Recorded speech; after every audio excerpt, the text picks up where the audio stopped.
Hello.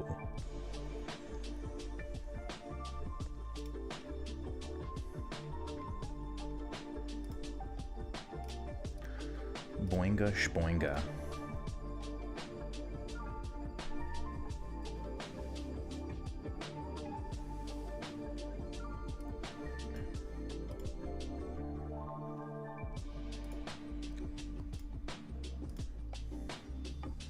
How are you guys doing?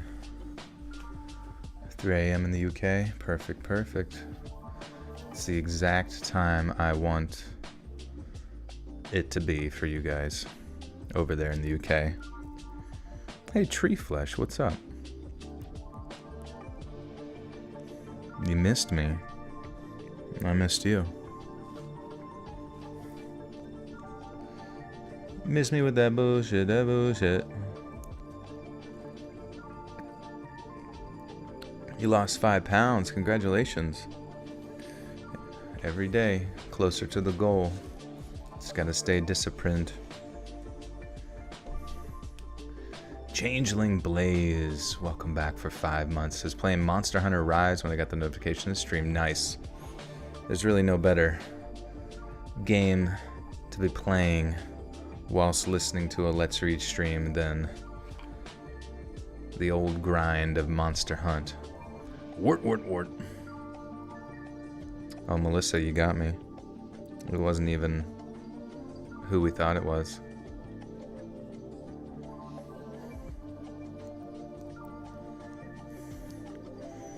Gotta go back to school Friday. Yeah, I feel bad. I feel like this summer just blew by. But it always does. To be honest, Joel, I hate the outro in the last video. Which one? The one where I talked about farts? Or the one I'm about to come? Ready for some Armored Core 6. Nice, dude. Yeah, that game does look pretty sick. And I feel like its style of gameplay, like, in my opinion, I feel like the Demon Souls, Dark Souls, Elden Ring style games, it really brought gaming back to a stronger sense of just like playing a game, you know? Almost in similarity to like some of those top-down airplane games from the arcade. Or like, you know, the old Shinobi style bullshit. Where it wasn't like hyper involved or like a bunch of like really complex mechanics. It was just simply... It just simply is a video game, you know? You're in Spain on holiday right now? Nice. Seems like a lot of people in the UK go down to Spain. Spain without the S. And Stephanie Bowling with the 11 says, today Jacob and I had a good conversation before we sat next to me and he held my hand and said, in our 4 years of marriage, I've been happy, sad, but my love you is stronger and I'm happy I hugged him. Aw. It's very romantic, Stephanie. Your relationship is an inspiration to all of us, truly.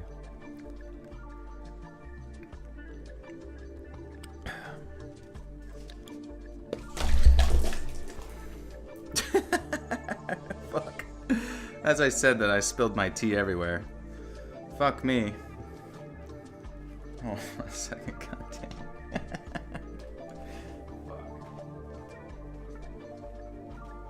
Legs, damn you! You brought this upon me. You rotted it. Fuck, dude. That's so much. That's so much fucking wetness everywhere. It was because I have these stupid little fucking fancy cups. I'm trying to feel fancy with the cups, so I got ones that are like, you know, the cardboard bullshit that can like makes you feel like you just left Dunkin' Donuts, and you fucking squeeze it like 1 psi too high and the whole thing explodes. It was like an IED of tea.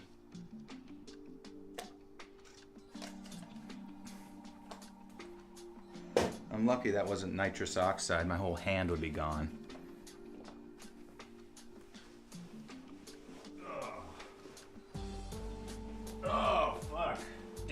noises. Oh, leaning over it all.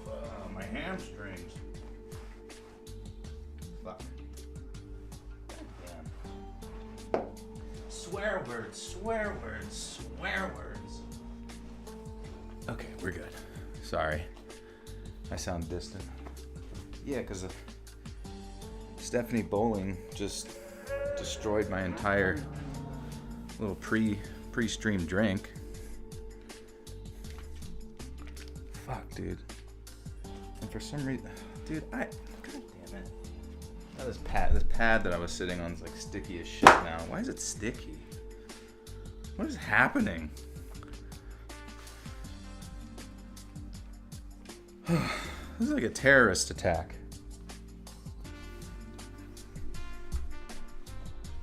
Fuck, and it's all, dude, this is so bad. This is worse than, this is pretty much like this is like the 9/11 of my stream. God damn it.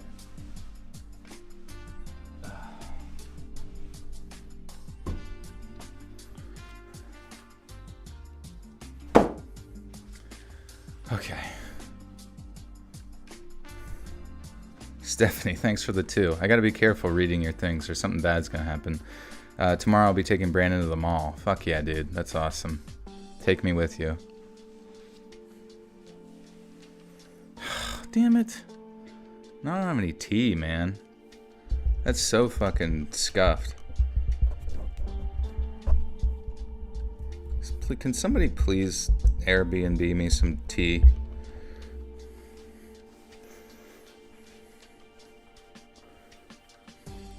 Haven't played Resident Evil 4 yet. I actually did. I actually played through all of it because I felt that, you know, I don't know. It was the first time in a while.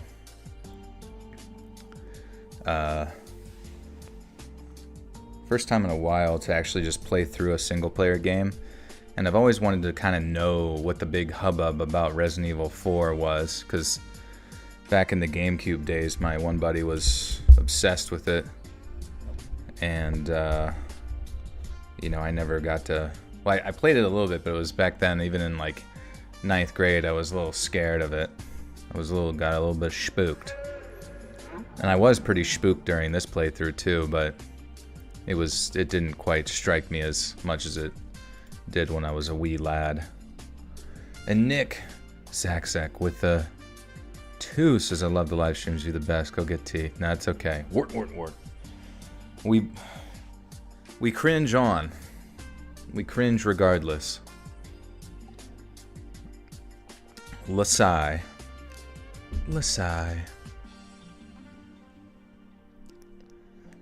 If I had a P.O. box. Yeah, but that you guys would probably put little crumbled up, dried specks of shit in my tea.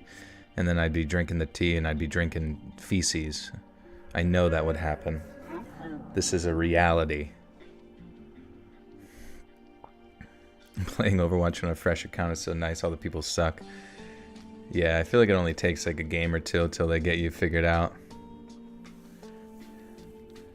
And it's kind of funny too, because like I watched this one guy, you probably heard of him, DeFran, if you play that game. He does top 500 runs of each character, making new accounts, and like those first 25 games actually determine your kind of like base rating. So like whenever he got placed on competitive, he was already a GM, playing Kariko. Randine Basosa with a 10. Buckaroo says, DoorDash yourself some tea. I'm about to. I don't think I've ever actually used DoorDash IRL before. I've had people DoorDash me some cookies for my birthday. That was very nice of them. But I've never done DoorDash personally. You still play EverQuest? You're a mage? Nice, dude. That's some old ass shit right there. Where like 15 feet in front of you is like a blurry, foggy mess. I don't know if it's still like... Oh, I guess there's a newer EverQuest, right? But yesterday I was playing a little bit of Baldur's Gate 3. Balls Gate. I was gonna send some pizza to your old house on stream, but forgot. Oh man, that would have been funny. I sound cheap. Just stuck in my old ways. Any pickup lines for your crush, please? Alright, let's think. You guys gotta help me think here.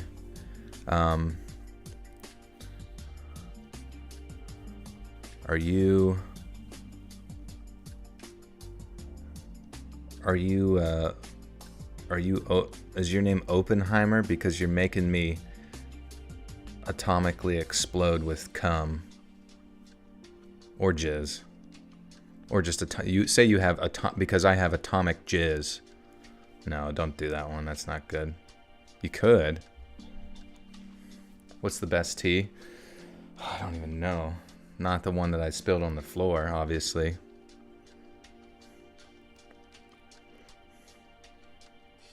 A buttersock princess. Sam, are you a buttersock princess? Jacob with the 7 in Joel's tea. Look here. To me, don't you ever spill on Joel again, or else I'll destroy you like I did the sax bots. So T, know your role, and that is that. Jesus Christ, Jacob. I'm looking at the tea on my desk right now. It's reassembling itself as we speak. All the liquid from that's been sopped up is reassembling its molecules back into my cup. Thank you so much for that.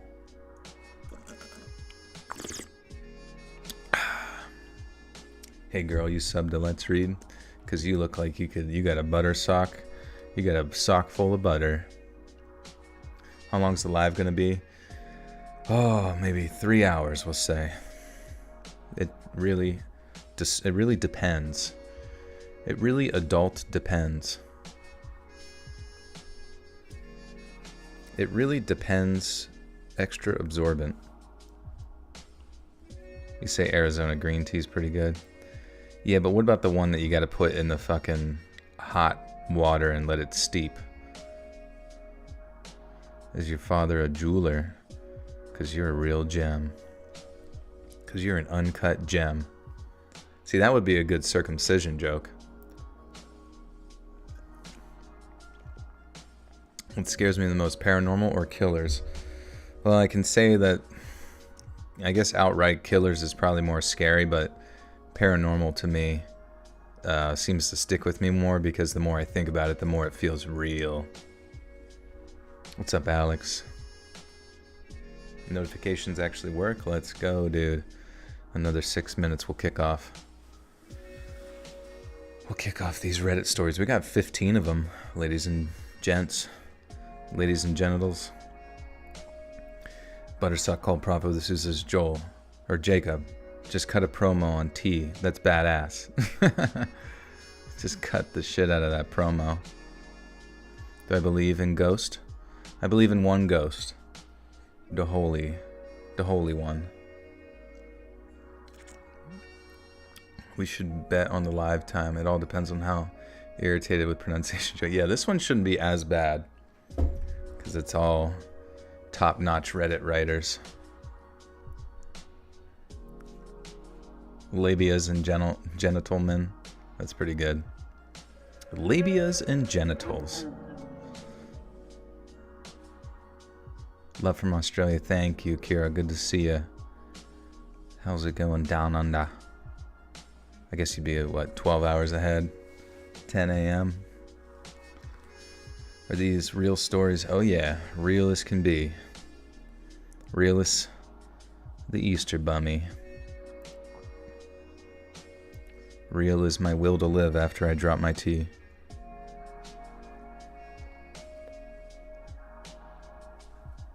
You watched every single one of my videos. Thank you. I will keep making some more. Still lifting? I am, yeah. I'm doing it up, baby. Getting back from the beach is interesting because when you take that week off, you come back, you feel like extra strong. I don't know why.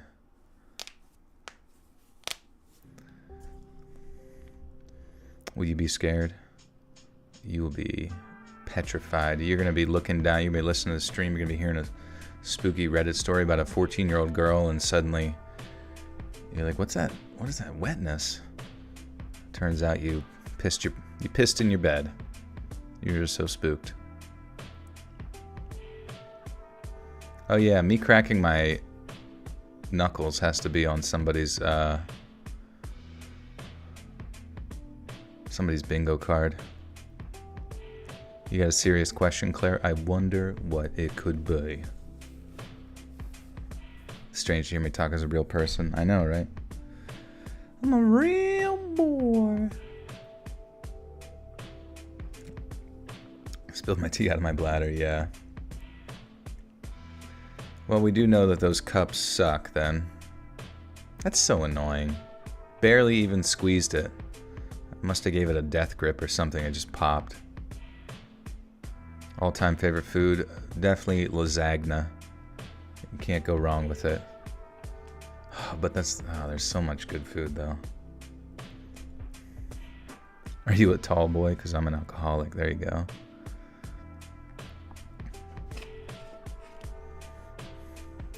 Buttersock Cult Prophet with the 5 says Jacob can do everything. He can fight and destroy sack spots. He can cut promos on anything. Jacob can do it all. That tea promo was awesome. It was insane. It was batshit crazy. Am I going to tell a story? We're going to tell a story in 2 minutes and 20 seconds. I promise you. And there's going to be more stories told in the stream than not. We're just trying to let everybody scroll in, get the first 20 minutes out of the way. Me chit-chatting is a little bit of a vocal warm-up too, you know? You feel me on that? I was eating ramen just now, but it was a minute ramen and the cup broke because I stabbed it with a fork and now I have ramen all over me and I am in extreme pain. Kerbo, I feel your pain. I am right there with you because steaming hot throat goat tea descended upon my tootsies.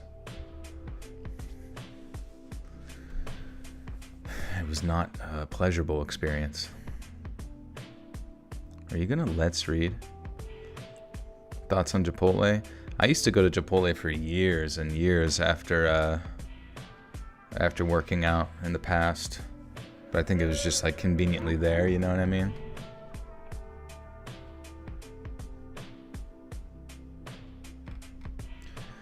But I haven't been in a while. Though I have no qualms with it.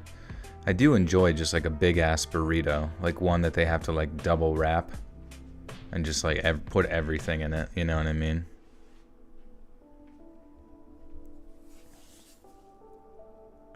Anthony, thank you for the 5, appreciate you.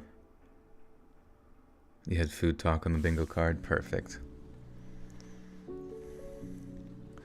Do I know what film photographers say? Is this a pickup line? I'm not familiar. You had Chipotle yesterday? Nice. It's good shit. It's definitely good shit. Sam, I don't think you know what I mean.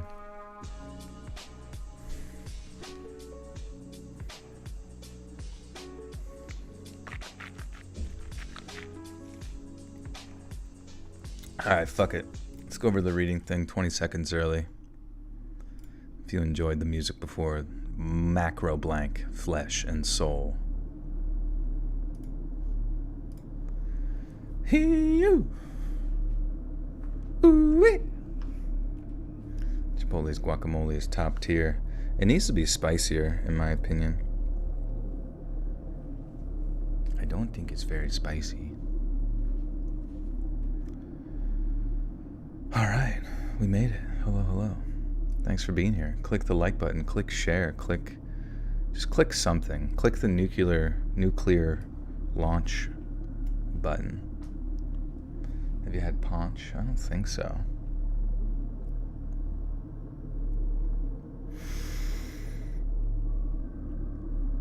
When I was 17, my bedroom had a window looking out my backyard. The backyard was fenced in, but on the other side of the fence were some woods and a retention pond. I'd never been scared of this and kept the blinds open so that when the sun rose in the morning, the natural light would help me wake up. One night, I was up late on my phone with my dog laying in bed next to me. At around 2 a.m., my dog jumped up and started barking at the window. At first, I thought he was just barking at his own reflection and I told him to stop. But I then realized that he was looking at the left side of the window while his reflection was on the right. I couldn't see outside the window because I had left the lamp on my nightstand.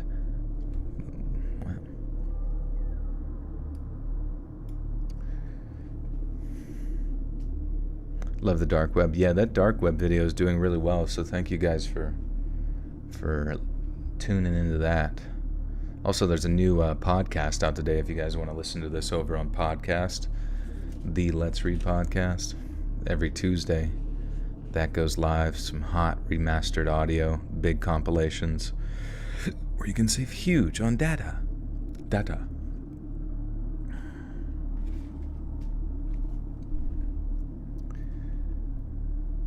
I couldn't see outside the window because I had left the lamp on my nightstand on. All I could see in the window was the reflection of my bedroom. Not wanting to alert whatever might be out there that I was scared, I faked a yawn, set my phone aside, and turned off the lamp. I then laid down facing the window, and I swear, I saw a set of human eyes looking back at me from the left side of that window. I drink a lot of water at night, so I had an empty bottle on my nightstand. I grabbed it and pretended to just realize that it was empty. I turned on the lamp and acted like I was going to get water.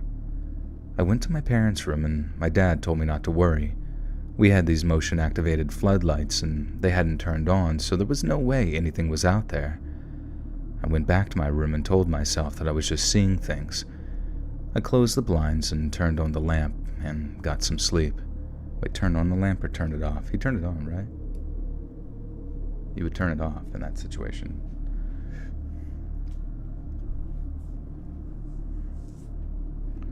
Do more outdoorsy stories. There's a podcast. Yeah, it's pretty much just this audio but remastered and over on podcast called the Let's Read Podcast. I feel like I need to do a better job of advertising that the Let's Read Podcast exists. I closed the blinds and turned off. Jesus Christ. I closed the blinds and turned off the lamp and got some sleep. When I woke up in the morning, I went to take my dog out and decided to check out the pine straw bedding underneath my window, and it was very visibly disturbed. I did my best to ignore that and remember what my dad said about the floodlights. That worked pretty well, until my dad tested the floodlights later that day and found that the bulbs had burned out. To this day, I keep my blinds closed and my lamp off when I sleep. I don't want to risk anything being able to see me, and if anything is somehow peeking through my window, I want to know it's there. If there was someone at my window that night,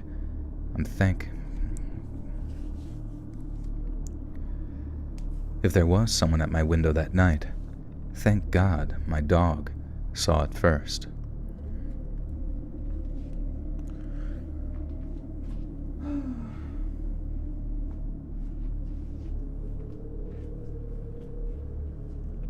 So mad about my tea. It's okay. It's okay. It's okay.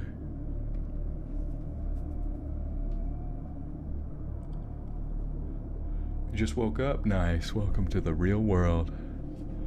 I need more active mods. How come? I don't know where they're at. I think Jensen's a mod. He's in here somewhere. Scary Fortnite stories. We could try. Let's see what we can find.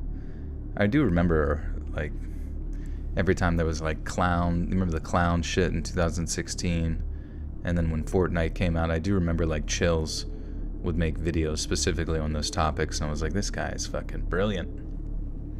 He's on top of it. Oh, to promote my stuff. Oh, okay. Yeah.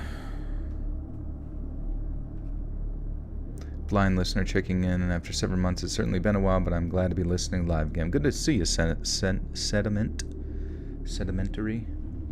Appreciate you. Scary bear stories, like Build-A-Bear.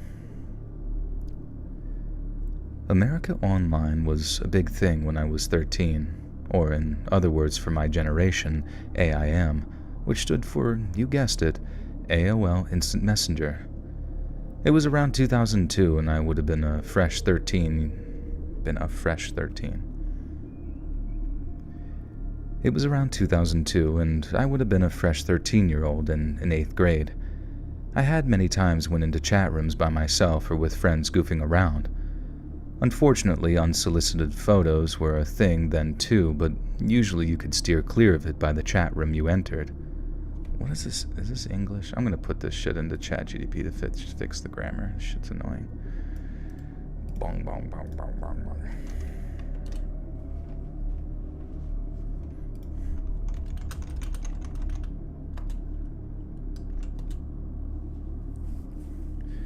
Here we go.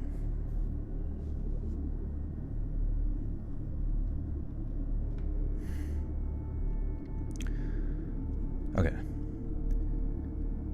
It was around 2002, and I would have been freshly 13 in 8th grade, and many times I went into chat rooms by myself or with friends just goofing around. Unfortunately, unsolicited photos were also a thing back then, but you could always avoid them by choosing the right chat room. I didn't have any photos of myself, and back then, you had to take a digital photo and upload it from your camera. Plus, I was 13 and self-conscious, which I'm sure many can relate to. But one day, a guy popped up on my screen wanting to chat. I went fine at first. It went fine, fuck. It went fine at first. I was very naive back then, and we quickly fell into a pattern of talking. His name was Dave, and he said he lived in California. Eventually, he started telling me that he loved me, etc. However, the problem is that he claimed to be 19. Now, I wasn't proud of this, but initially being 13, I sent pictures of some random girl and claimed it was me, and he instantly fell for it, telling me ages. Oh, I see. And he instantly fell for it, telling me age is just a number and how mature I was. At this point, he didn't live in state, so there was never actually any chance of us meeting. Eventually, he told me and his mom.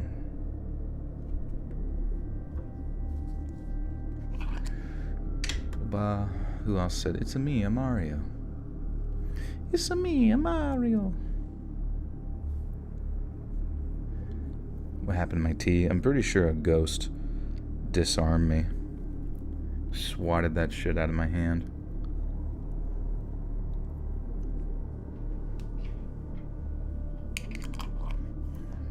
Scary, impressive. Scary, impressive.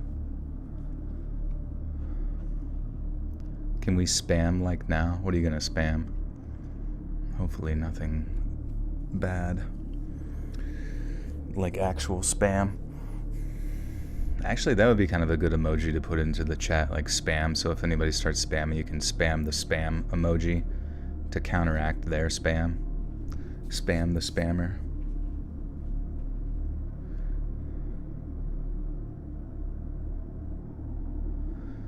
I had to break the eventually. Wait, where did it? Oh, yeah. There we go. Hold on, I gotta turn this fucking light out.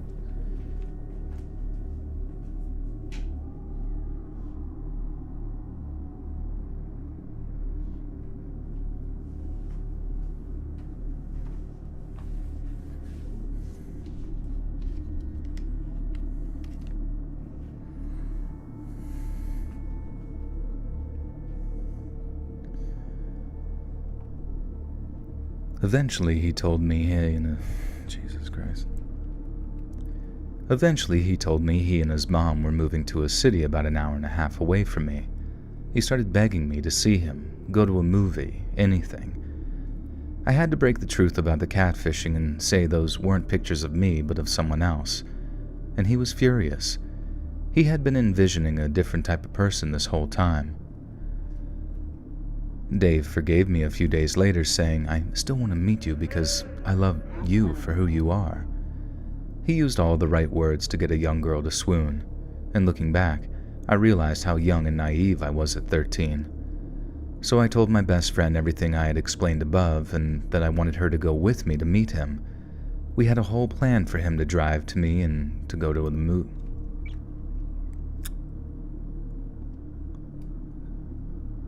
Alright.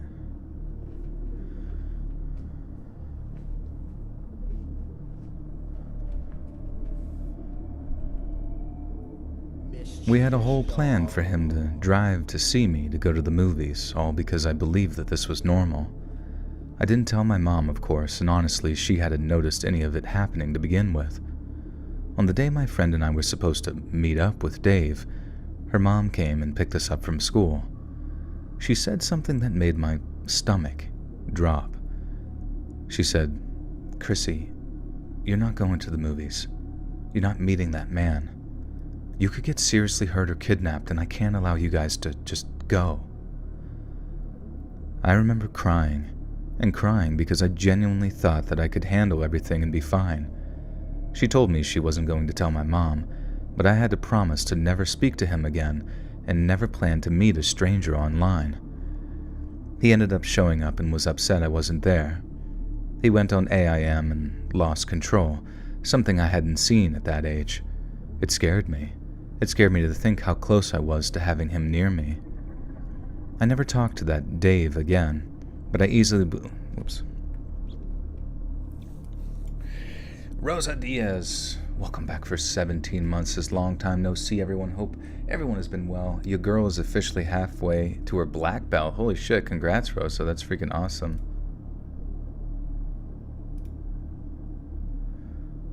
That is fucking sick. And Anthony with the 5 says, "Dude, holy poot, can you get one of those emojis as a skeleton astronaut face?" I think wait, what are you saying? "Dude, holy poot, can you get one of those emojis as a skeleton astronaut face?" I think we have some in here. Wait, didn't I have a skull. What's this skull? Oh, with a skull with a heart or something? Yeah, I need to get here's some pixelated ones. I don't fucking know. I need to get some better ones.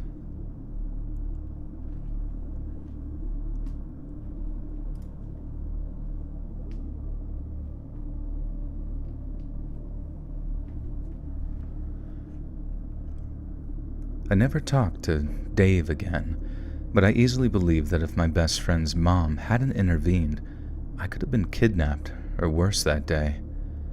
My mom would have been none the wiser, and I was none the wiser. But I'm here today and have learned a very crucial lesson. Wait, was there more to that? Oh, okay. Yeah, we're good. 4 plus floor equals... Dude, don't confuse me with that math. You're gonna blow my fucking mind.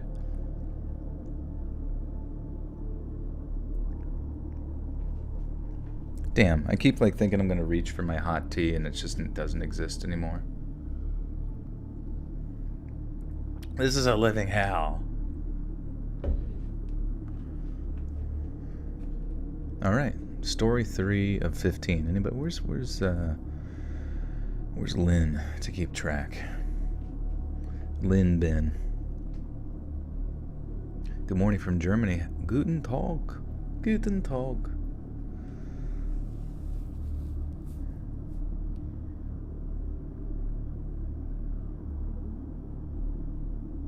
That's okay.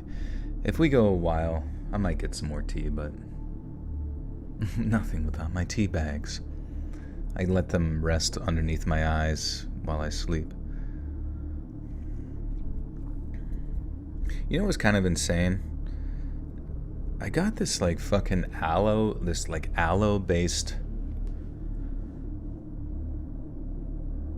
sort of post-sunburn or UV exposure bullshit you're supposed to rub on, if you're out in the sun too long or whatever. And dude, that is supposed to be moisturizing, but that shit just dried the fuck out of me. I don't know what that was all about, but I don't think I'll ever be using certain aloe shit again. Oh yeah, maybe I could sell tea. That'd be kind of good. I feel like there's a lot. It's a lot of YouTubers have a grift where they sell coffee or tea and that kind of thing. Solar cane. Let me find it. It was on Amazon. Orders. It was 7 minerals organic aloe vera gel from freshly cut 100% pure aloe. Big 12 ounce, highest quality, Texas grown, vegan, thank God, unscented for face, skin, hair, sunburn relief. And like, it's like a gel. It comes in like a goop. You know, you squeeze it out. And I don't know what the fuck. That made me just absolutely fucking dry as fuck. Turned me into an ashy seabed. What's the almond mom? Almond mom. You get the lotion kind. It's the alcohol that dries it out. Yeah, maybe that's what it was. Let me look at the ingredients. Caution. Don't use it all. Oh, ingredients. Organic aloe, barbadensis leaf, 98.7%.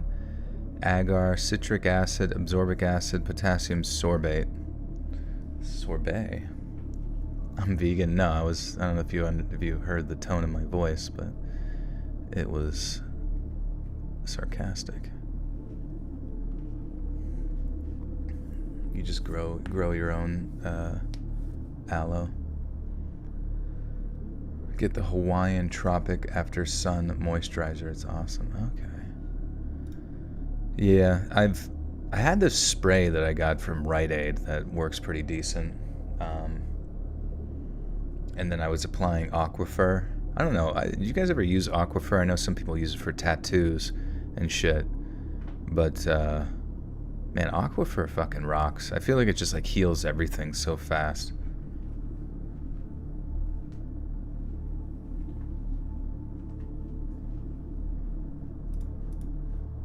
Hawaiian. Yeah, you know what? I'm just going to order the Hawaiian Tropic one anyways, because fuck it, we ball regardless.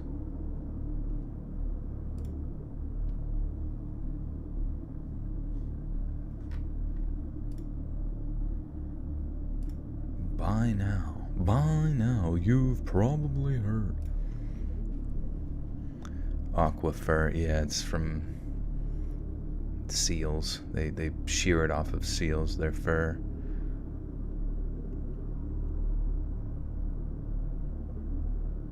Aquifer, I don't know, Aquaphor, potato, it doesn't matter.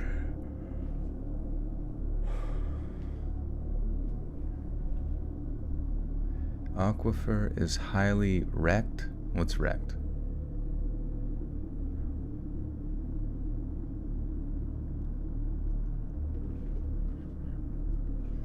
Okay, anyways, story 3. Numero 30. I just got back from shopping and was parking my car. I was just about to open my door when for some reason I had an off feeling. I looked to my left and I saw a woman with a hood standing a few feet away from me. When she saw me, she stopped walking towards me and backed up a few steps. I pretended to look through my purse, hoping that she would know that I had seen her and she would leave. She then went and hid behind my truck so I couldn't see her. My car doors were locked, but I didn't know what side she was on. I waited about 2 more minutes and then I had seen her run a few feet to the corner and hide beside a house. I kept looking back and kept seeing her peek her head out and fuck. Also, this person keeps writing scene. Then I seen her. Then I seen her. I seen it. I seen it.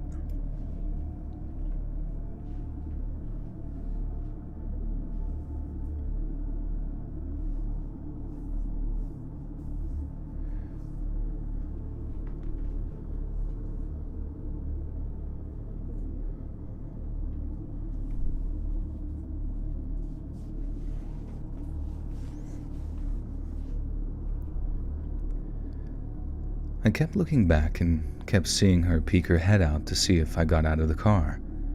I called my dad and asked him if he can come to the car and help me walk home, and he came running down the street with a bat, and the woman left running. Always be aware of your surroundings. If I didn't look to my left, I would have been potentially robbed or even worse. I know carrying something with me in my hand I know carry some... Man, I should have put this one through chat, Jesus Christ. I now carry something with me in my hand anytime I'm getting out of my car. Always.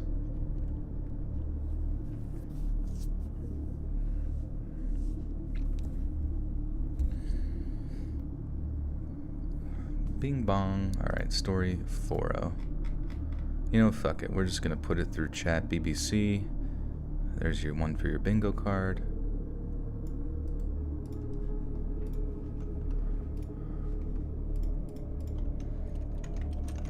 Also, I found this one thing. It's called Runway.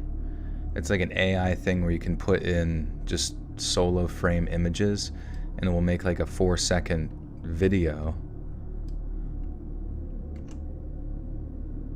using just that image. And it does make some pretty interesting stuff. And I was thinking, like, for the true crime channel, if that does ever get underway, it'd be a good way to like help create some B-roll footage.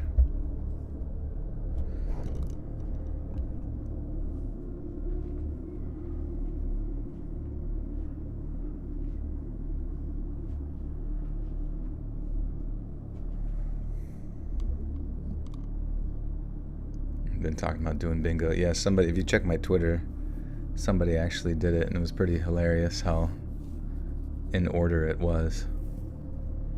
What's up, Omar? Okay. When I was 14, I worked at a McDonald's that was connected to a gas station. It was a truck stop, so it was very busy 90% of the time.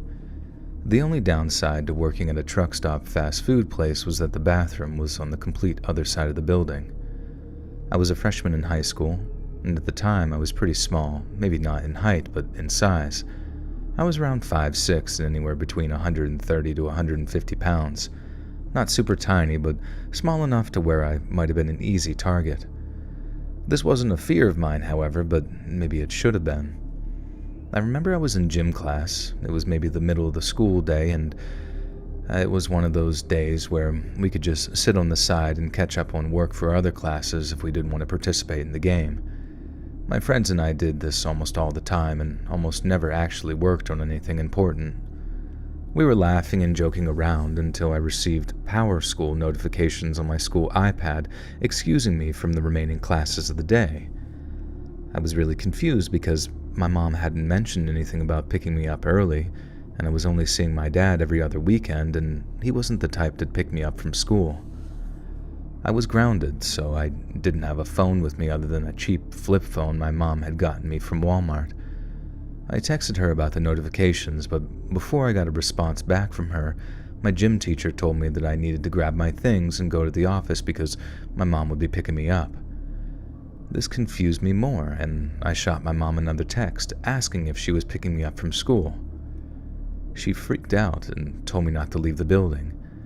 At this point, I was sitting in the office by the window waiting for apparently nobody to come pick me up until the situation was figured out. My mom ended up calling the school and letting them know that I wasn't allowed to leave with anyone that day. Apparently, whoever called claimed to be my mom and said that they were coming to pick me up.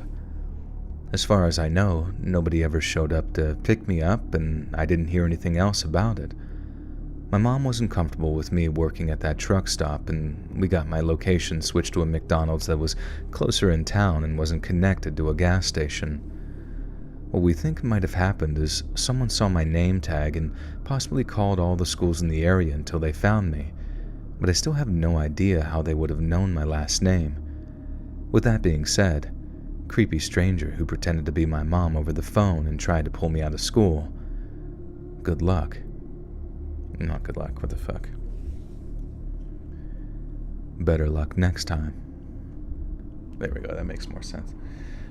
Claire Connolly, thank you for the gifted membership to your boy Ethan. It's your boy, Ethan.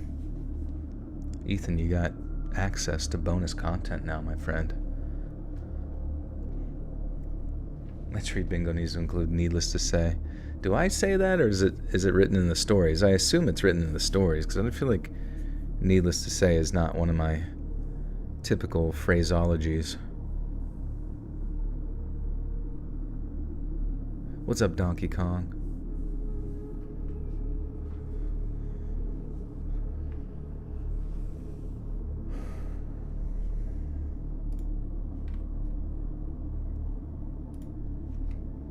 Alright, we're cruising. We're cruising and bruising.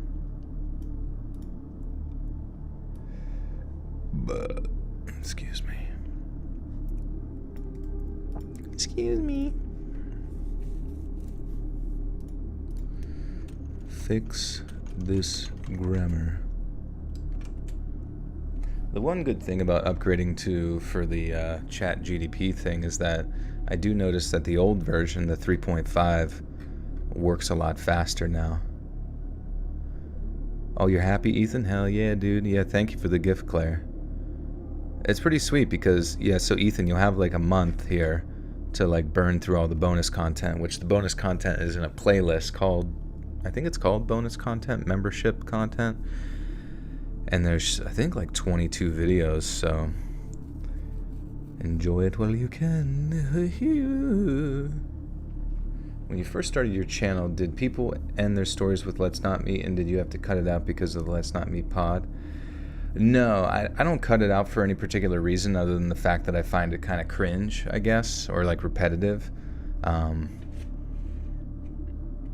I've always been curious, like how the moderators or the creators of the Let's Not Meet subreddit feel towards the Let's Not Meet podcast, just because I'm fairly certain that those guys named it that kind of without communicating with them, but at the same time, like, who gives a shit about Reddit? You know what I mean?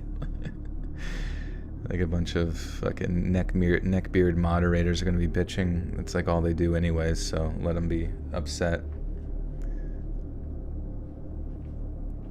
But the guys over at Let's Not Meet podcast are very nice folk. When Joel goes to see a scary movie in theaters, it's the movie that gets scared. Yeah, the whole screen just tears up the middle. I normally put you on to sleep, and now I can listen to a live while going to sleep. My night's made. I just got surgery. Oh, you just got surgery, so it's been getting me by. Shoot, I'm sorry about the surgery, but I hope it went well. Oh yeah, and you get some bonus emojis as well. I need to put in some more. You guys need to like make a list. We need to start writing down a list of emojis we could create or just like think of.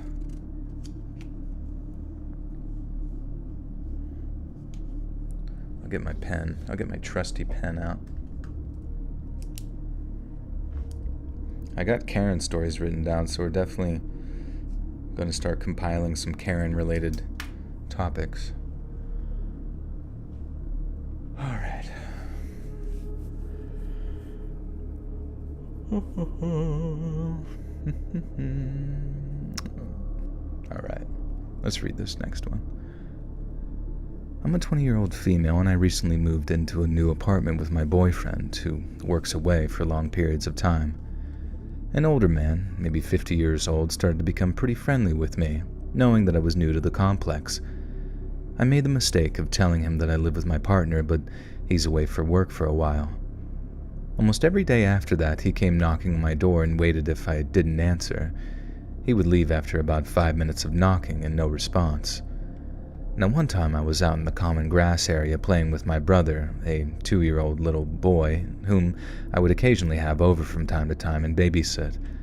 I saw him coming my way and quickly picked up my brother. The man started making conversation, asking about my brother, and literally tried to grab him out of my arms. I held on to my brother tightly, pulled away, and as he started to cry, I made an excuse that I have to go feed him, and I just walked away. And that was the last time I went near that man with my brother. I'm extremely bad with confrontation, as you can tell. A few days later, I heard a knock at my door, and I opened it without thinking. He was walking straight past me into my apartment without even saying a single word, just smiling. I asked him if he was doing okay, and he says, "I'm good, I just wanted to see what your place looked like from inside." And he started walking into every room, checked all my windows, and commented, So all your windows have bars on them except the bathroom? I nervously laughed and said, "Yeah, I guess they do." I didn't know what to do, so I walked out into the garden, hoping that he would follow me out of the apartment to try to talk to me. I just wanted him out, but he was scared to anger him. He was scared, or I was scared. Hey, Kayla Marie with the big 20 buckarino with the gems and the love. I appreciate that, Kayla. Thank you. Thanks so much. And Hitsubasa with the 5 says, YouTube asked what I thought of the notification of the live. Gave it a 5 out of 5. Fuck yeah, dude. If they ask you for any feedback for the channel, please let them know that I should be president and CEO of YouTube.com. I think I could figure out some good stuff for, well, I don't know, what would make YouTube better? I really do think their live stream notification system needs to be separate from their normal notification system, in the sense that, like, when someone goes live, it should be, like, more prevalent to push it out to more people and faster.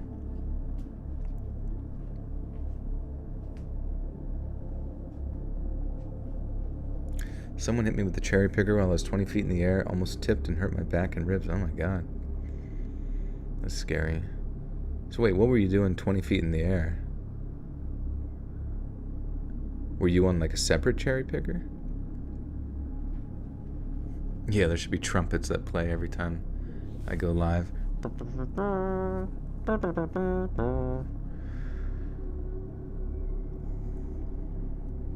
I just wanted him out, but was scared to anger him. I could tell that he didn't seem like he was right in the head. Once he came out the front, I closed the door and said, I gotta go to the shop now. I'm sorry, it's gonna close soon. And walked off. Wait, he closed, or they closed, or what? Once he came out the front, I closed the door. Oh, okay.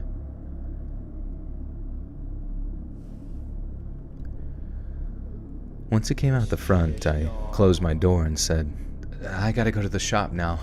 Sorry, it's probably gonna close soon. And walked off. That night while hanging my washout, another neighbor introduced herself, this 34-year-old woman. I told her what had happened and asked if she knew the man. Apparently, he had been doing the exact same things to her. She told her partner, and that was his last straw. He ended up going and talking to the older man. After that, the older man only tried one more time that I know of to knock on my door, which I hid in my kitchen for about 10 minutes until he eventually left. I haven't heard anything since and haven't seen him around, but I wake up at night sometimes panicking, thinking that he's planning on doing something to me. Shanus, thank you for the 15 months and welcome back. Says, you rock, but the notification system sucks. I know, right? It's like sad whenever people who are normally to the stream don't get told about the stream, and it's just like, why? Why would it do that? That's so disrespectful. David De La Rosa with the 2 says, hi Joel, sorry I'm late, buddy. No worries, David. Good to see you. And thank you for the 2. Zilla Kamsky, 5 to 6 years. That's crazy, yeah. Sometimes I forget how fucking long I've been on YouTube. How long has it been? 2014, so like next year will be like a decade. That's fucking crazy, dude. How do you start getting notifications when I go live? I guess you would just have to hit the notification bell and set it to all, but then also like do that within your phone, but then go into the settings of your notifications specifically for YouTube to allow that as well, like push notifications. Methinks. Also, yeah, click that like button, friends. Thanks for being here. Hey Zilla, thank you. You too. Have a good day at work.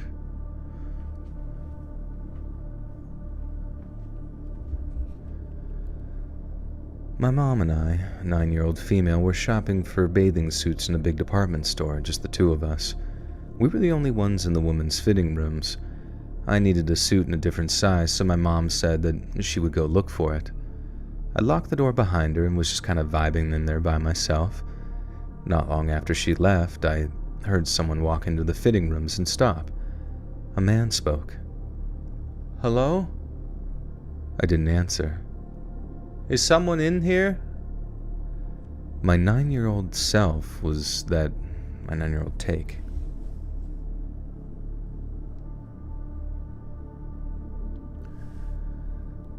My 9-year-old take was that maybe the store was closing and this was just a male employee making sure that there was no one still in there before close.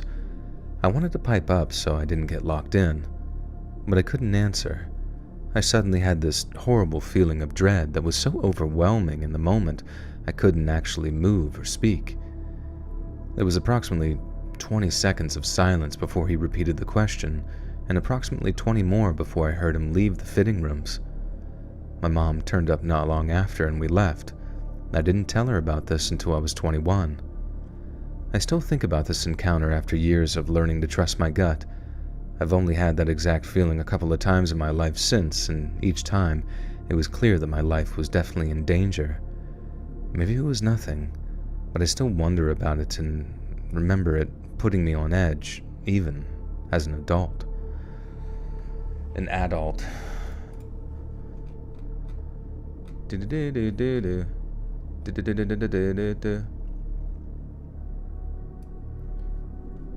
All right.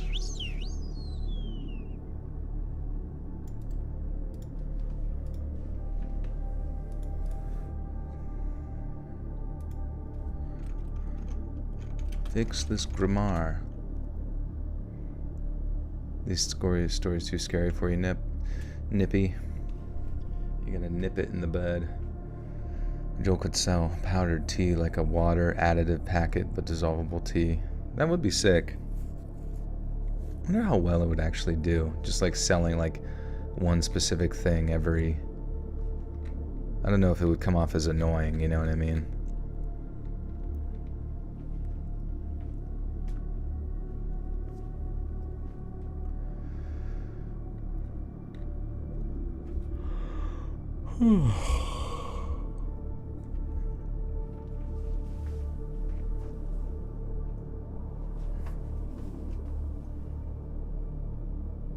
Calling everyone baby tonight? Nice. Everyone's a wee little baby.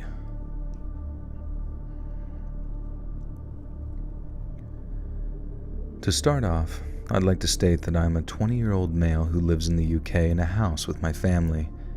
My family consists of my dad, mom, sister, 2 stepsisters, one quite young and the other almost as old as me, and a young stepbrother. So there are a lot of people living in this house. We also have a German Shepherd who is quite large and protective of the property. As well as that, this story needs some background to make sense. I currently live in a town in the UK that could be considered safe, but it has its fair share of dangerous people lurking around. I previously worked at a gas station where I've had numerous encounters with people trying to shoplift, many of them carrying knives and such. I hope this gives you a brief idea of what my neighborhood is like. Now that that's been said, this story happened only a few days ago. My cat had been missing for a few weeks, which wasn't normal for him, so I was evidently quite worried. I had been keeping my window open every night in case he came into our garden and started meowing like he usually does when he wants to come back into the house. I had spent the past few nights going out and looking for him, but finding and hearing nothing. This night was like any other. I was spending the night playing games and listening closely for anything coming from my window. At around 3 a.m. in the morning, I thought that I had heard something, so I bolted downstairs because I believed that what I was hearing was my cat. I thought of taking my dog with me in case I needed protection, but I realized that that would be a terrible idea since the cat is scared of the dog, so if the cat really was out there, he would just run away the second he saw the dog. I go outside with a flashlight in hand and started to hear weird noises. I couldn't put my finger on the noises at first, but when I listened closer, I realized that they were the sounds of scuffling around the back of the garden where we have a garage, a greenhouse, and a chicken coop. My first thought was there was some sort of animal trying to get at the chickens. This didn't worry me because we have a very aggressive rooster that can and will attack anyone that gets too close to the chickens. He has done so multiple times in the past. I started walking closer to the back of the garden, and the noises started to sound more human-like. It sounded like multiple people were running around.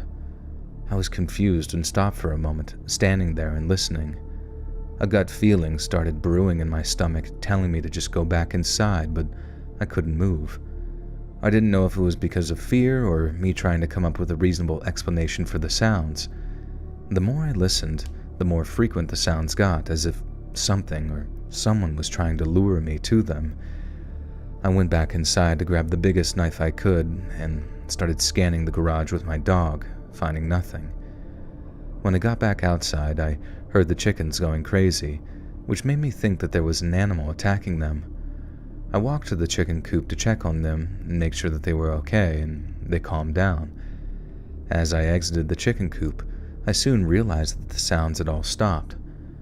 I stood still, searching for the sounds, trying to strain my ears. After what felt like hours standing there in the pitch dark with my flashlight, not daring to point it in the direction of where I heard the sounds previously, I snapped out of my daze and bolted back into the house.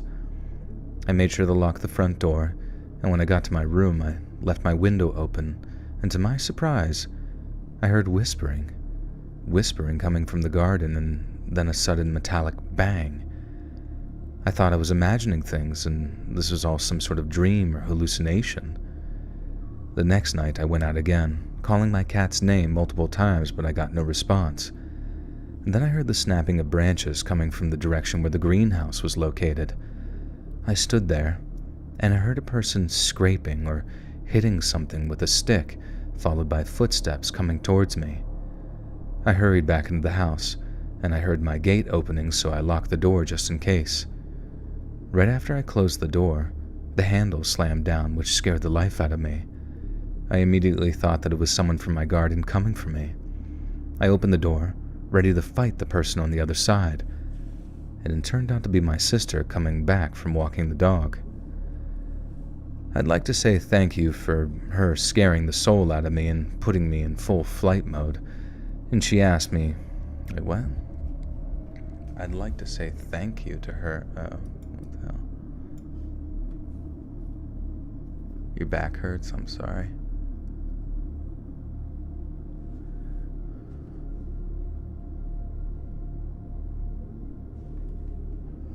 You wish you could get a member, but you're broke? Well, hang around. You might just get a gift from the Lord.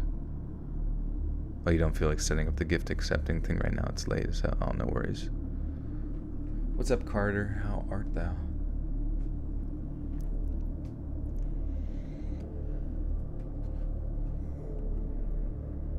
I'd like to say thank you for her scaring the soul out of me and putting me in full flight mode.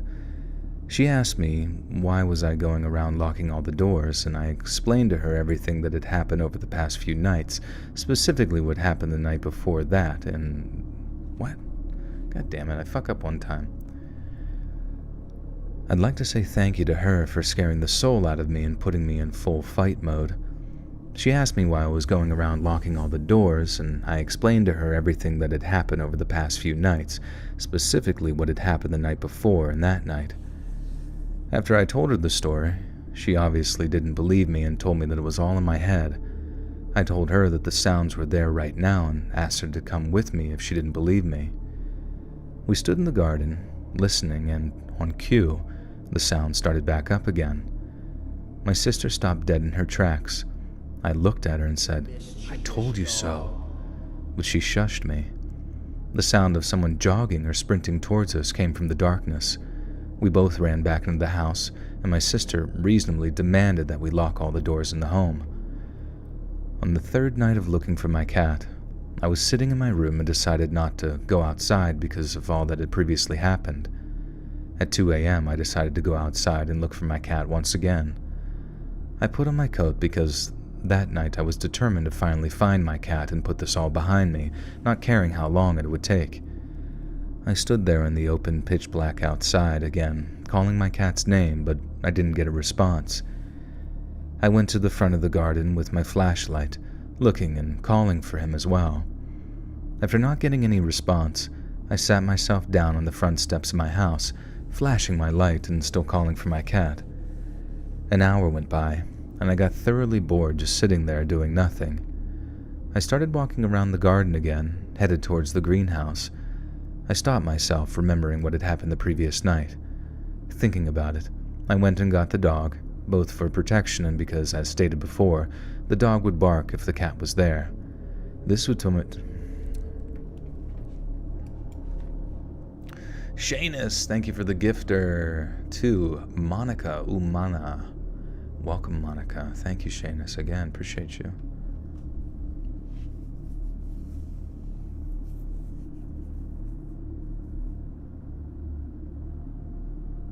Attention, the Perseids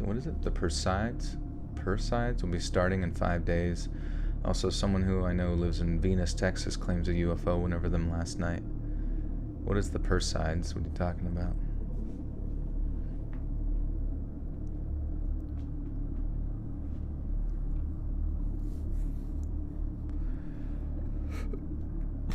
What's up, Jackie Chan?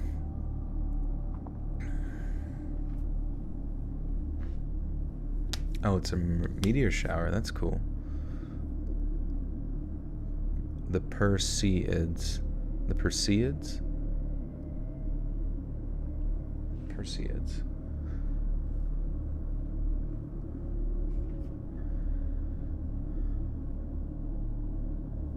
That's cool. Can we all see it? Or do you have to be in Texas?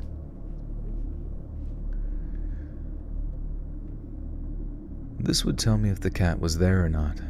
I know, genius thinking on my part, and the dog and I went towards the greenhouse area knowing that either my cat was there or there was some random person. I let the dog go and she did nothing. No barking, just silence. This gave me a feeling of relief that allowed me to walk after her, still scanning the area. And then I saw it. The discovery that chilled me to my bones.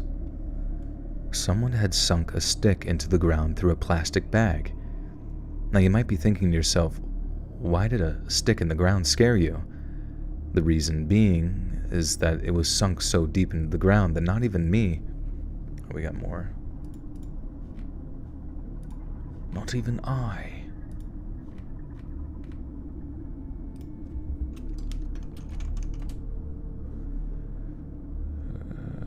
The reason being...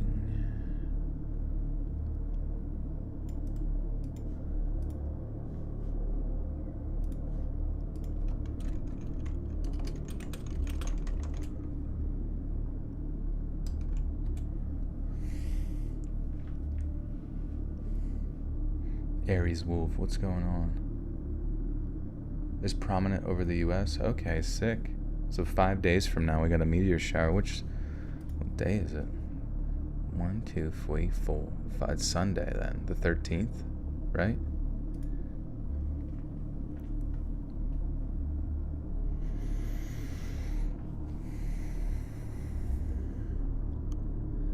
The reason being that it was sunk so deep into the ground. Not even I, being pretty fit, could take it out of the ground.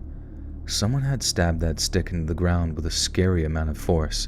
Making the situation worse, there was a pumpkin sitting right next to the stick knife, as I called it. But here's the thing. We don't grow pumpkins. We never have. But there it was, a pumpkin, sitting in our garden. It clicked in my head that there had either been one person or multiple people in the garden that night. The sounds that my sister and I had heard were people sharpening the sticks and messing about with them. They had been making noises around the property to lure someone out to investigate and do God knows what to them. In that moment, I was thankful to have had the common sense to run away when I did, because thinking about what these people could have done to me in the dark gives me chills, even as I write this. After this revelation, I checked behind the trees and such, making sure no one was there. Content with not finding anyone and making a note to myself to come back in the morning to get a clearer picture, I returned to my steps.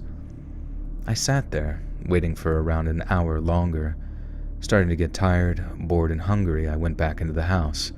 The acceptance of my cat being dead lurked into the back of my mind while I continued to mess about on my PC with my window open. And then, once again, I heard meowing. I rushed outside so quickly that I forgot to put on shoes, but I also had the presence of mind to grab a knife on my way out, deciding that if anyone was out there, I'd confront them on the spot. I reached my gate and saw my cat standing on the fence. I dropped my knife and my heart was filled with joy. I can't explain to you how happy I was to see him there. There had been no noises since that night, but I'm still wary when I go out at night. I thought about this experience and realized how lucky I was to not have gone further into the greenhouse that night. I could have been killed right there, or one of my younger siblings could have heard the noises and gone out themselves and they'd been killed.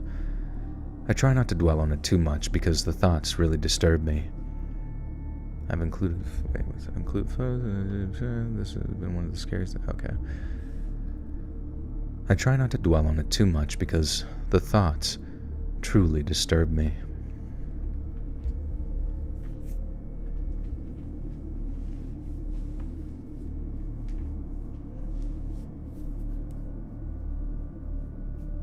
That was a pretty good story. That was actually from the subreddit too, the reddit.com/letsreadofficial /r/letsreadofficial.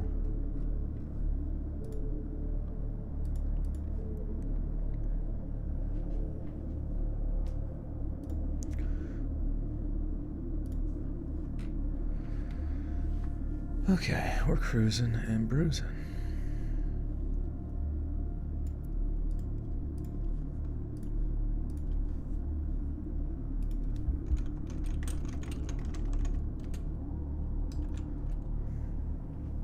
Actually, yeah, I'm thinking that, like, paying money for this chat BBC thing was actually worthwhile because version 4.0 is not very fast, but version 3.5 is, like, lightning fast now, so that's kind of cool, I guess. Lightning fast. Incredibly swift.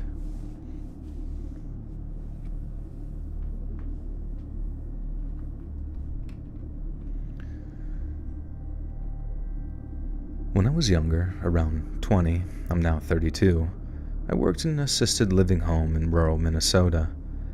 I enjoyed the job and found fulfillment in helping the elderly. Once I realized how much I enjoyed the job, I had plans to further my career in nursing. During my time at this assisted living facility, I worked night shift as they aligned well with my college schedule. I was the only younger person on the night shift, working alongside individuals in their mid-30s and older. I learned a lot from... How many stories tonight? 15 in total, and this is story... 1, 2, 3, 4, 5, 6, 7, 8. This is story 8.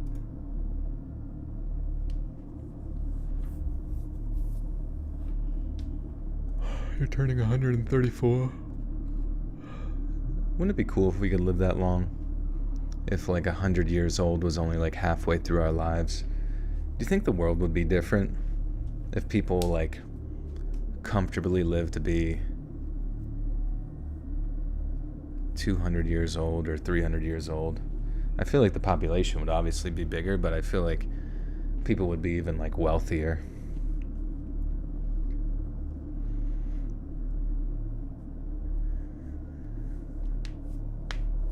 Hey, Daisy, thank you. It's much closer than we think. People have said that, how, like, people born, you know, more recently are going to live to be 150, but, like, why? You know what I mean? There never is, like, an explanation as to why they're going to live longer, which I'm sure if there is an explanation, I'm totally on board with it. But I just can't really see how the pharmaceutical industry would have any interest in extending people's lives. In my mind, I feel like people in those positions of power would actually want our lives to be shorter, you know? Die from, you know, blood clots or whatever. If life tricks you into 150 years suing, that would be a bit long. Technology. I mean, technology is kind of ambiguous, you know? Like, you would need... Like, I mean, I'm totally open to it. I just need to hear, like, if someone said, like, oh, we found a medicine to, like, decrease your telomeres or some, you know, one of those weird things.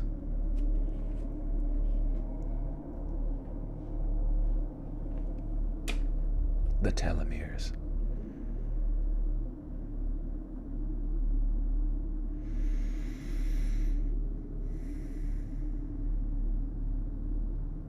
Think humans are supposed to live to 120? Yeah, I mean, it seems like that's usually about the cap.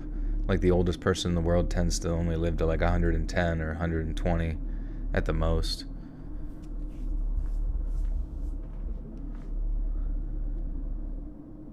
I've learned a lot from these colleagues, heard unsettling stories of their experiences, and made a few friends whom I still keep in touch with today.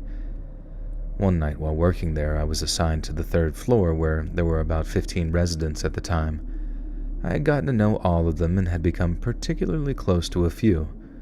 One lady, whom we'll refer to as Judy, not her real name, was my absolute favorite. We would spend hours talking about whatever she... Oops.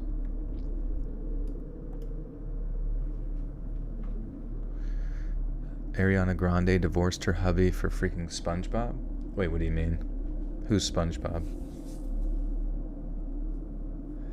Also, Ariana Grande is like one of those girls who forever in my mind will just be like...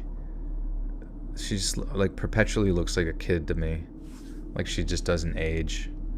There's so many like celebrities that I just really don't care for. I don't really know many celebrities that are... that ever feel any degree of like they have a soul, or they're not like a clone or a robot. The guy from SpongeBob the musical. The SpongeBob actor? You mean the guy who plays Patchy the parrot? Or, you know, wait, the voice actor? Because the voice actor, isn't he like in his 60s? There's no fucking way. That's not possible. Let's see. Where's he at? Where's he at? Where's he at?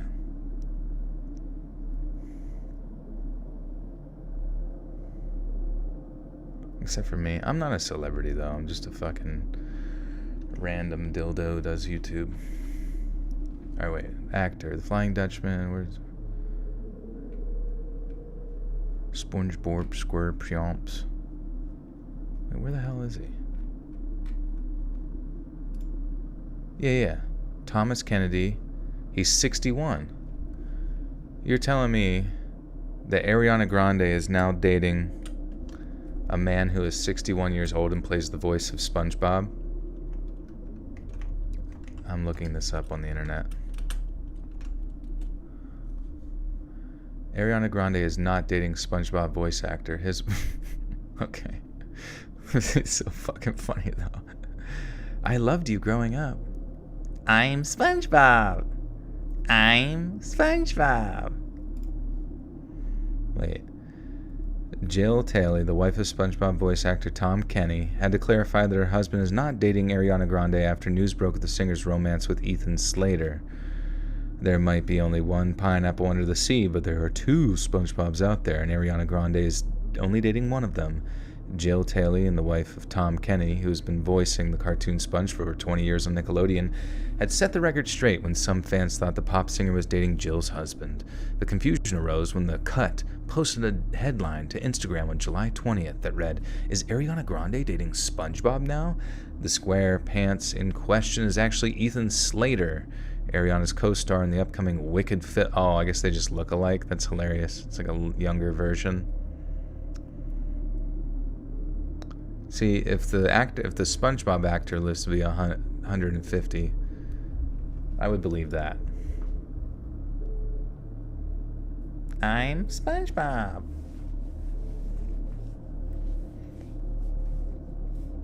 Who the fuck wouldn't date him? That's a good point.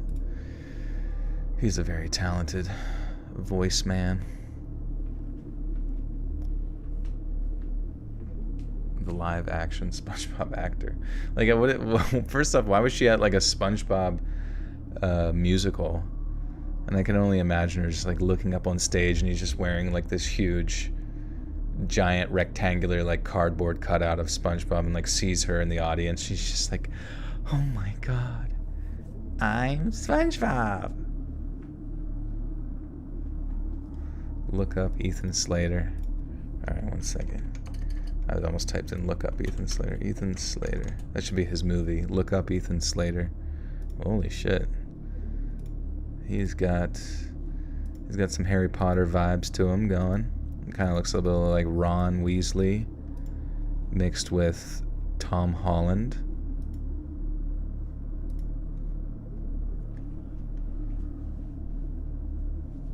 Oh, and their co-stars in The Wicked Wick is now filming. Word. Why are you guys following this? This is stupid. Anyways, we're gonna read some stories. It's been hours. We would spend hours talking whenever... Fuck. I'm SpongeBob. We would spend hours talking whenever she was awake at night, unable to fall asleep. Judy was in her 80s and in good shape. On this particular night, Judy called me to her room to help her fix her TV. After tightening the cables on the back of her TV, we sat and talked for a good 20 minutes. She shared her plan to walk to the nearby park in the morning, something she did every day. Her routine involved walking to the park with a bag of bread, sitting on the benches next to the water and feeding the geese. After a while of conversing, I informed her that I needed to continue my rounds and that I would see her the following night. We exchanged goodbyes, and as I was leaving her room, she said, "Alicia, you're a good kid." And I smiled and proceeded to carry on my rounds. A few hours later, at around 4:30 a.m., my coworkers and I decided to go outside for a smoke break. We sat in the cold 40-degree weather, smoking and chatting, and while outside, we noticed an older lady walking down the sidewalk away from the building. She looked familiar, and I recognized her when I saw the bag of bread that she was carrying. "That's a little early for Judy, isn't it?" my coworker remarked. I suppose so," I replied, and we shared a laugh and continued smoking. Suddenly, our pagers buzzed all at once, and we rushed back inside. The coworker who paged us had a noticeably sad expression. They hugged me for about 30 seconds, during which time I felt a sense of confusion. This coworker was familiar with my family, so I worried that something might have happened to them. Perplexed as ever, I followed them to the elevator and up to the 3rd floor. My heart sank as they led me to Judy's room. I could hear sirens in the background, and I immediately realized that the news wouldn't be good. To my shock, there lay Judy, lifeless in her bed. My coworker and I had exchanged incredulous glances, and I experienced a mix of sadness and just bewilderment. Hadn't we just seen Judy walking in the direction of the park she frequented? I knew I wasn't imagining things, as my coworkers had seen her too. We never discussed it again, as unsettling as it was. We simply came to the conclusion that Judy was doing what she loved on the night that she passed, walking to the park to feed the geese. I'm SpongeBob. I'm SpongeBob.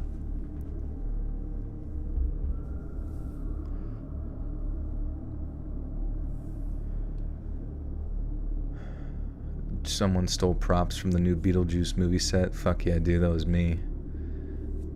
I gotta get what's mine, bro. I deserves it. And I'm SpongeBob.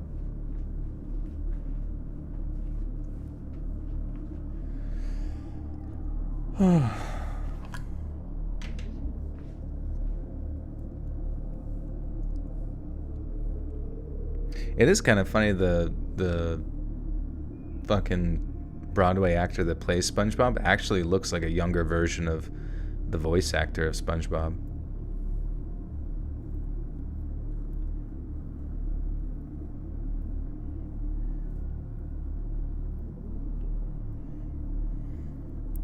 I stole a whole sandworm.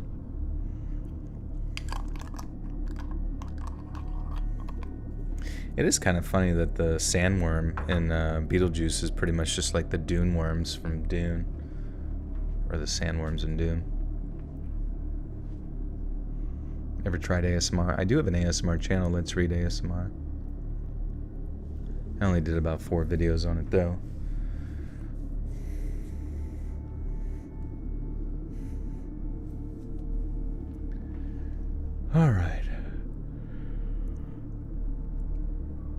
Oh wait, I gotta put this through Chat GDP just to make it easier on my brain. Brain. On my brain. My brain hurts. Fix this grammar, please. Tremors were the original sandworm. I don't think so. I don't quite think so. You do Snagglepuss as SpongeBob. Snagglepuss. I'm SpongeBob. Hey, Patrick. Would you like a Krabby Patty? Jeez. Heavens to Murgatroyd. Alright, anyways. Recently, I've been getting more into cosplaying and attending conventions. I've been making all my own clothes for a while now, but I only recently decided to truly delve into cosplay. I've attended several conventions this year, and this is the first negative experience I've... Fuck. Why did I say all those extra sounds?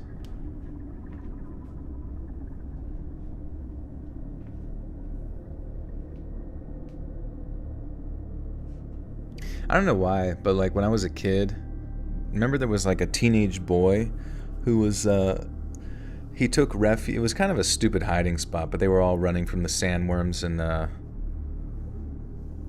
and Tremors. And the one boy, he like jumped into a tire that was sitting on the ground. That was just like his hiding spot, which literally is about as useful as just standing on the ground. And then it like sucked him down through it. And I just remember like as a kid that always fucked me up because I hate like even as a kid it was so abnormal to see kids get killed in movies that for some reason was just like more scary to me than I don't know all the other shit. Also, hasn't there been like 6 different Tremor movies at this point? Which is kind of crazy. It wasn't the kid, it was another dude. Oh, was it his dad? I swear the kid got sucked in. I think we've talked about this on another stream and I had to look it up.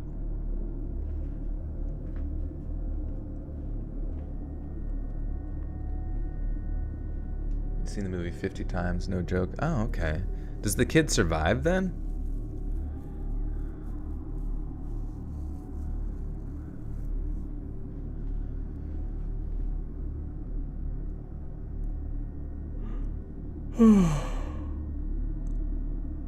I always add the shh to everything, but this time it turned out to be a very unfortunate coincidence that you caught it. Wait, what did we catch? This exact same combo, yeah. Dude, I'm just a living, breathing bingo card. I got nothing new to say or nothing new to add. I'm a fucking robot, dude. I've attended several conventions this year, and this is the first negative experience I've encountered. But anyway, for this particular convention, I wore my self-made Supergirl cosplay, which I designed and patterned myself. Overall, I was quite satisfied with how it turned out. Numerous people asked me for photos, and I generally agreed. However, later in the convention, my friends left, and since I was planning to meet up with other friends later that night, I took a break from wandering around and sat in a hallway with a small seating area. A person approached me and requested a photo. I agreed and stood up to pose. Out of nowhere, he stated, "Hey, thanks for being one of the few cosplayers who actually has the physique to pull off that cosplay." Now, taken aback, I asked, "Excuse me?" and decided I no longer wanted to take a picture with him. While he rambled and attempted to backtrack, I picked up my bag and began walking away. He then physically grabbed me and tried to prevent me from leaving. I pushed him away, firmly snating.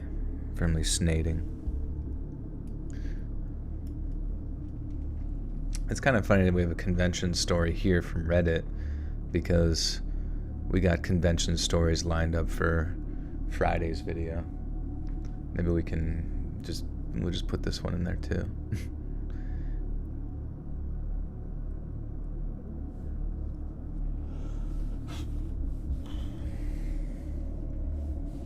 The boy survived and hunts them down in the other Tremors. Oh, okay, interesting.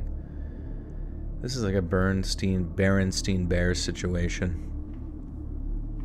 I'm remembering an entirely different reality. Also, why the fuck was that? Like, do you remember that stupid shit? There was like videos about the Mandela effect or whatever, about people remembering history different, and the one big one that they pointed out was like the way in which we pronounce the Berenstein Bears or the Bernstein Bears. Like, that is like the lowest effort X-Files shit ever. They had Scully on the case.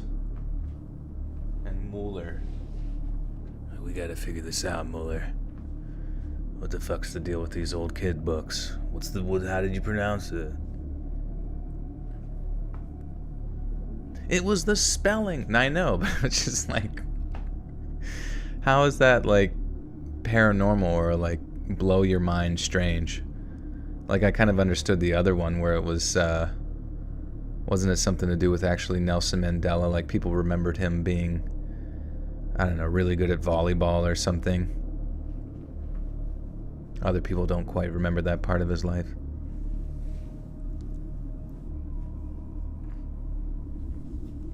Yeah, literally, it's like Chick-fil-A and Chick-fil-A. Was there a K in it? Was there not? What do we do? We gotta make a whole fucking 30-minute video essay about it. Get to the bottom and tell everyone somehow it's an alternate dimension.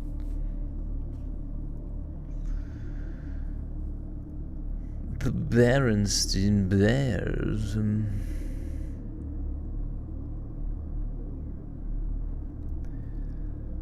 I pushed him away, firmly stating, "Do not touch me," and walked off.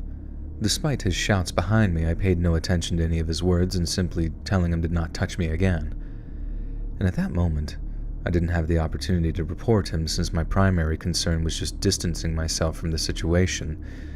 However, about 15 minutes later, on my way to meet the other friends I mentioned earlier, I spotted him again. Naturally, I immediately headed towards the nearest staff member to report him, and as I glanced over my shoulder, I noticed that he was giving me a very unsettling, intense gaze reminiscent of an edgy anime protagonist. What the fuck? You don't want me to touch you? You will be touched.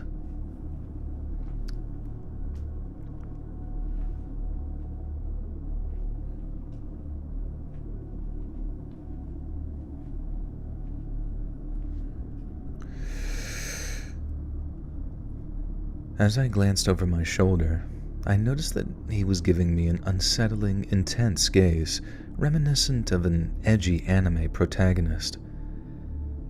I recounted the incident to a staff member while he advanced towards me, and by the time I finished explaining, he was standing just 5 feet away from me, attempting to justify himself by saying, "What I meant was that most cosplayers are overweight." I cut him off and walked away because my friends were waiting for me. Seriously, I knew exactly what you meant the first time, and that's precisely why I thought you were being disrespectful. His initial response was defensive rather than a sincere apology for grabbing me when I was trying to leave. Later that night, I followed up with Con Ops. Con Ops, holy shit. It's the special operations of anime conventions. Hey, Hootie with the 2 says, "I'm back from vacay at a con, thankfully creep-free." Oh, nice, dude. Which one did you go to? Hootie and the Blowfish. Con. I'm SpongeBob. What if someone just like followed you around at the con and just kept saying that in the distance? I'm SpongeBob. I'm SpongeBob. I'm SpongeBob. Wait, that sounds like Peter. How the fuck does SpongeBob laugh again? SpongeBob. I don't fucking know.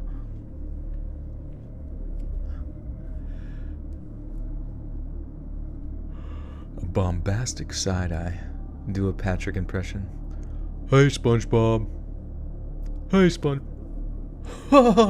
It's a giraffe. No. This is Patrick. Firmly grasp it. I feel like I'm a little bit better at the deeper bullshit, like the deeper tone impressions. Squidward. Hi, SpongeBob.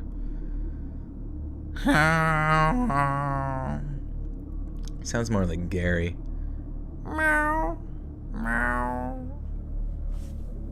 Do the chocolate, dude. Oh, yeah. Chocolate! Chocolate! God, dude, the early fucking seasons were so good. I tried to watch, like, I saw some. We were down at the beach. We were in this gym, and turned on the TV and Nickelodeon was on. I totally didn't put it on the Nickelodeon, I promise. But SpongeBob was on, and like just I don't even know, the way it like bops from one thing to, like, SpongeBob back in the day was like the start of like very random, cartoons where they have a very like quirky comedy to it. But like this shit was fucking all over the place, like a straight up TikTok. It was kind of nuts. Chase 9 with the 1 Canadian. Thank you, my friend. Appreciate you. Chocolate! Chocolate! East? I thought you said West. Dude, that's so funny. Like, some of the most quotable shit from SpongeBob was like season 1. Maybe that's when I just, watched it the most. Ren and Stimpy. Oh, Ren. Oh, Ren. What do you want, Stimpy? You stupid asshole. Ren, you're not nice to me. Oh, Ren. Okay, anyways. Later that night, I followed up with Con Ops, and they informed me that they had spoken to him, placed him on a watch list, and mentioned, I'm not excusing this behavior, but he explained that he is autistic and didn't intend any harm. I stated that harm was still inflicted, and he made me feel extremely unsafe. The Con Ops person assured me that they would work on banning him from the weekend, though not from the entire convention. I only attended the convention on Friday due to work commitments on Saturday and Sunday, so I'm unsure if any further incidents occurred after that.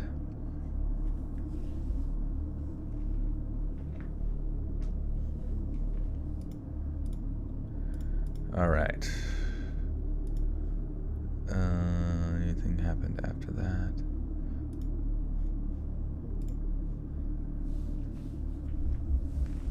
I remember they did an adult reboot of Ren and Stimpy on Spike TV. Remember Spike TV? Dude, Spike TV kind of had some pretty sick shows for a while, because they had that shit, some other adult related, kind of more mature cartoons, and then remember Slam Ball? I think it was called Slam Ball, where they would jump on the trampolines and it was full contact, and they would slam dunk the ball. That was pretty cool. Oh my god. Powdered Toast Man. What's Powdered Toast Man sound like? I haven't heard that in so long. Powdered Toast Man. Powdered Toast Man. Fart? Wait, there's a fart?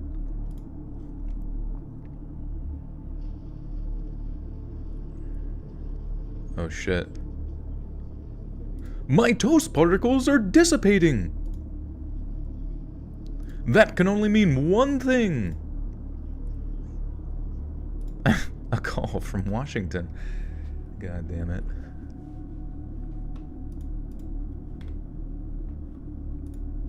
Okay. I understand what you meant. You're a jerk. Oh, that was the convention story. She did report him since blah blah. I almost got kidnapped in a pharmacy. Sick. Let's do it. I am Cornholio. Sorry. I am Cornholio. I need TV for my bunghole. Alright. Fix this grammar. I need TV for my bunghole.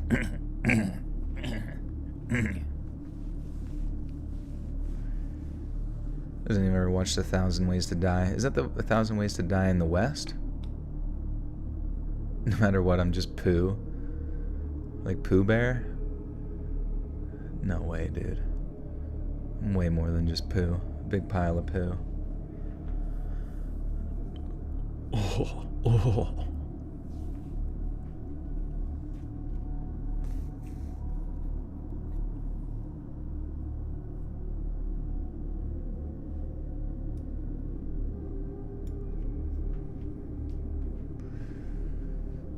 Alright. Anyways. This freaking rules, Beavis. Beavis. This freaking rules. I don't even know.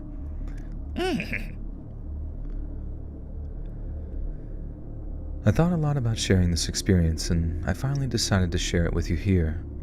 When I was about 4, I went to the pharmacy with my mom.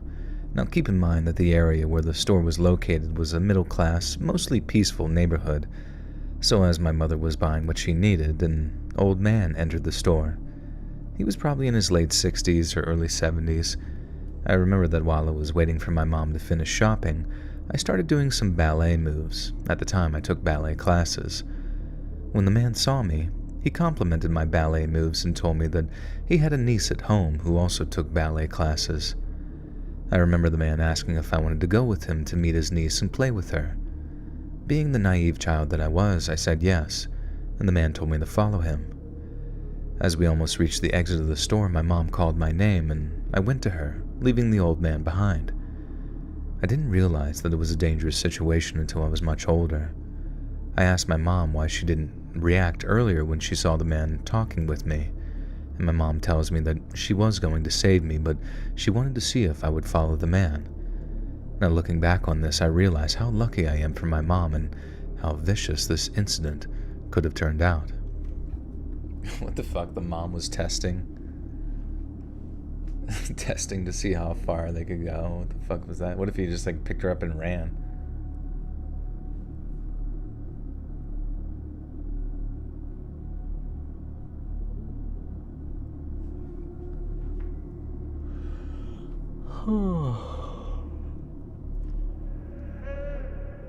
Hey, Chase with the 2. Thank you because you like my impression of Beavis.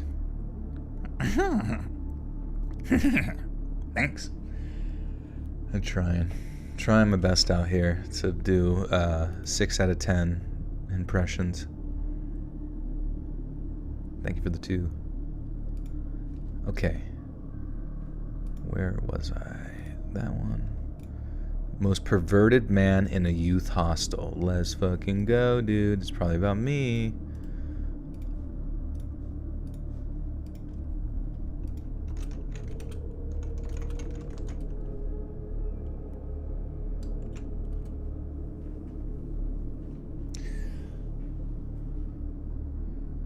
I used to draw Ryu a lot when I was in school. Nice, dude.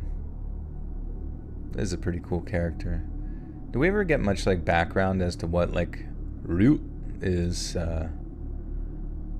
as far as, I don't know, what those demons are and what they do?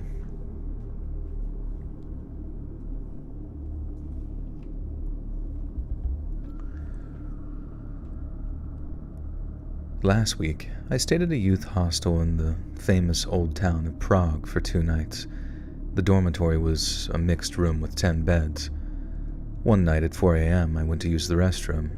To my surprise, I saw a naked man standing in my dorm room, possibly with an erection. I tried my best to ignore him, pretending that I saw nothing, and returned to bed. However, in the following 10 minutes, I began to hear a distinct sound of someone vigorously rubbing wet flesh, which I assume was the sound of him touching himself.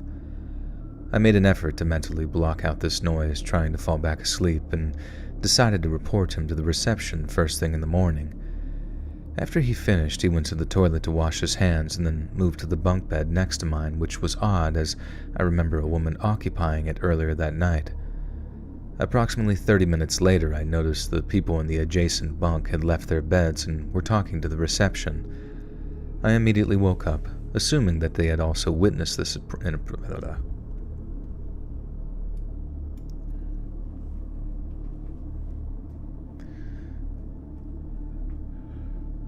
Supposedly there are lost souls in another world, helping death in a natural way, I think. Oh, okay. I didn't know if there was like further animes kind of elaborating on the lore. That's like what I remember. Isn't that what Ryu sounds like?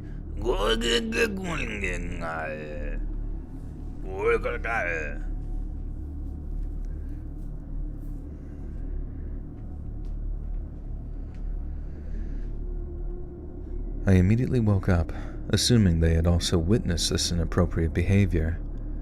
To my shock, this individual had urinated on the bed of a young lady nearby. She had left her belongings and personal items on the bed, and she explained that her belongings were soaked due to his actions. I assumed the young lady was away drinking when this incident occurred. The receptionist informed us that unfortunately there was no CCTV cameras in the kitchen or room to capture the incident on video. I felt extremely disturbed by the situation and decided to check out immediately. I went to the bus station to catch my bus and find a place to sleep. For some reason, I felt calmer after...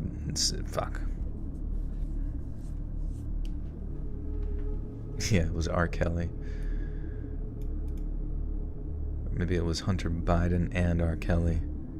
They combined together, kind of like Go Tunks.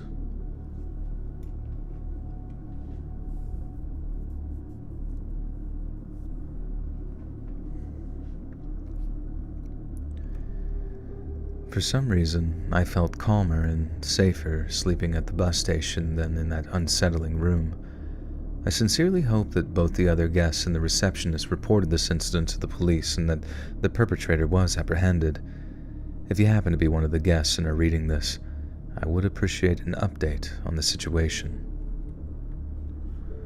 Alright, hopefully we got some hostile guests in the chat. You guys can keep them updated.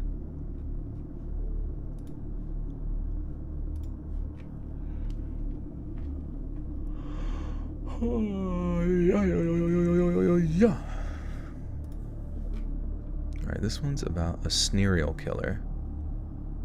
Perfect.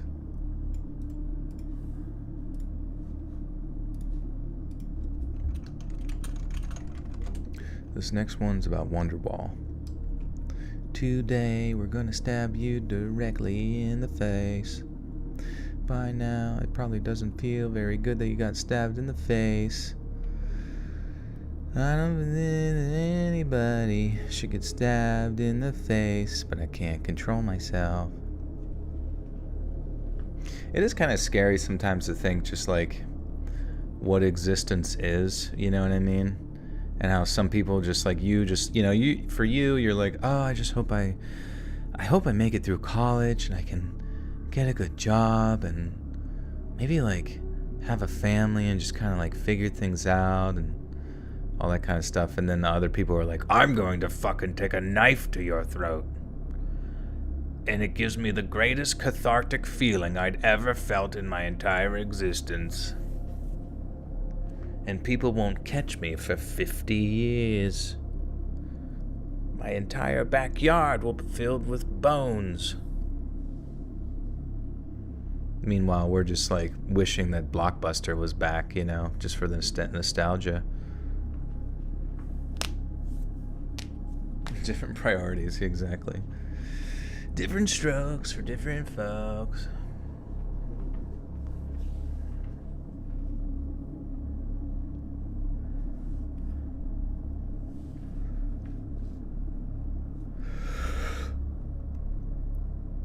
I'm an older woman, and back when I was young, things were different.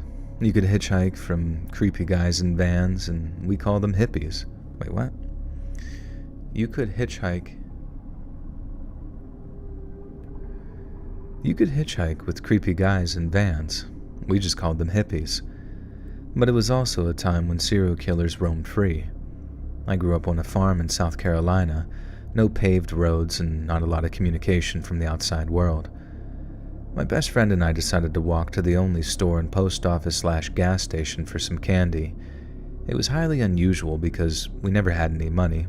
As we were walking, our car came driving by really, really slowly. We didn't think anything of it because the roads were not the best. We were not the most worldly kids, and no one ever told us about stranger danger. We knew everyone and talked to anyone who said hi. Well, this car passed, and then we saw it turn around. We didn't think much about it, but then it came up to us and stopped. I might not have known what danger from a stranger was, but I had this horrible nauseous feeling when I looked in the car, like when you see an animal predator and don't know what you should do. All I knew was that I had the feeling of, let's run. My friend must have also gotten that feeling because... Oops.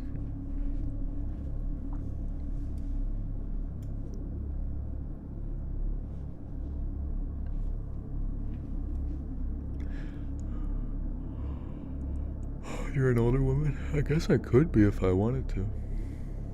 I am for this story. I change my persona every 5 minutes. Every 2,700 words. Hollywood videos, yeah. I remember we had both in town. We had a fucking Blockbuster and a Hollywood Video. And I remember that was like the hardest thing because they were on opposite sides of town, and trying to convince my fucking parents to, like, if they didn't have a game in, you know, stock for rent over at Blockbuster, trying to convince them to make the whole ass drive over to like Hollywood Video to get it. My speech skills were at 100 if that ever worked.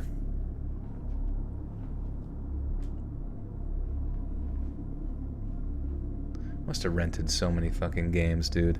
But that literally was like the best feeling, just like on a Friday night, and you get that game that you wanted that like you shouldn't have gotten, but somehow you got it. You worked at a Blockbuster, Claudius? That's awesome. I do remember there was a guy there that was similar to like the movie nerd from... He talked like this. He knows all sorts of stuff about movies. Things were... They passed by his eyes, and he would, just calculate the cultural significance of every movie. It sounds more like Smithers. Whatever. Just pretend it's a new character.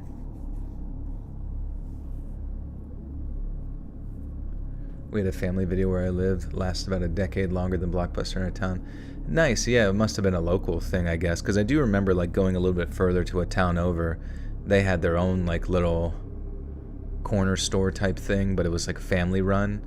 And it was, like, just as good as Blockbuster. With how much shit they had. And they sold ice cream and all sorts of fucking random crap. You could, like, get, like, custom-made hoagies there. It was, like, insane how much effort they put in this little farm hut. You saw an actual Radio Shack and it was open. Oh, really? In the modern era? That's fascinating. I feel like Radio Shacks are only good for, like, RC cars and buying AA batteries for some reason. I don't know what else they sell.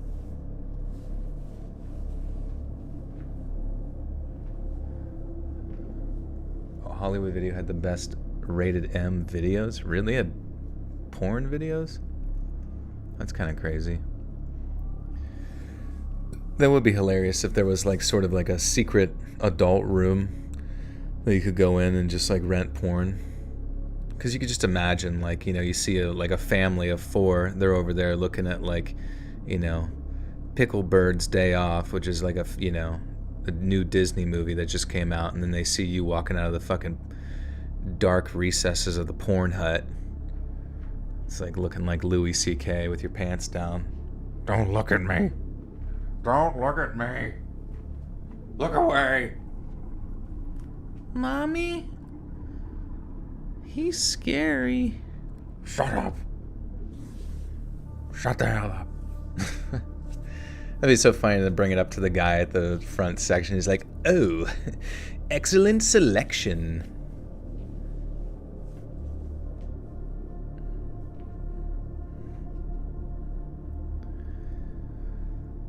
My friend must not have gotten that feeling because she went right up to the car. The man was greasy and dirty, but we were used to seeing people like that out working. He asked us if we wanted a ride, and she said sure, and I said, nah, we need to walk. She looked so mad at me, like I had ruined her day, so she said that she was going to go on a walk with me. I could see his hand move as if though he was going to open the door, and I suddenly got that feeling of dread. Everything started to go in slow motion, so I grabbed my friend's arm and pulled her back. Just then, another car was coming from the opposite way, and he drove off pretty quick. She was so mad at me for hurting her arm, and I did leave a couple of bruises. Now, a few years later, she came over and looked like she was going to pass out. She had a newspaper in her hand and couldn't say anything, so I looked at it, and it was the same man who had tried to get us into his car. His name was Pee Wee Gaskins. Now here's the link to the show of what a vile, disgusting human he was, and y'all please don't be afraid to hurt someone's feelings. I was literally taught to obey every adult, but if I had, we wouldn't be here today. Arm yourself, It doesn't matter if it's a firearm, taser, pepper spray, or knife. People are not nice. Mental illness is out of control and criminals outnumber us. So always be aware, and always follow your gut. It was Pee Wee Herman, yeah. I don't think I've ever heard of Pee Wee Gaskins. Maybe it was Pee Wee Herman's alter ego. Pee Wee Gaskins. Oh Lord. It doesn't look anything like Mr. Herman. Pee Wee would never do something like this. He took his perversions to the theater.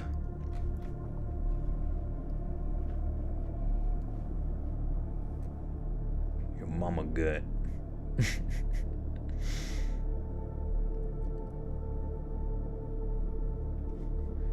Worked in a video store. We had five books of pork on the counter back in early 90s. Just like about different pig cutlings.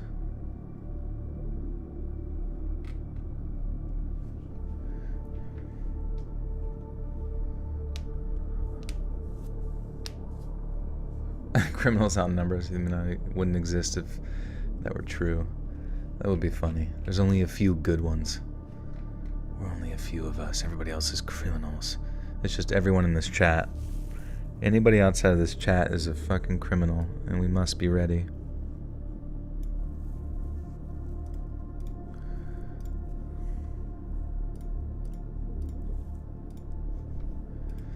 Fix this grammar, please.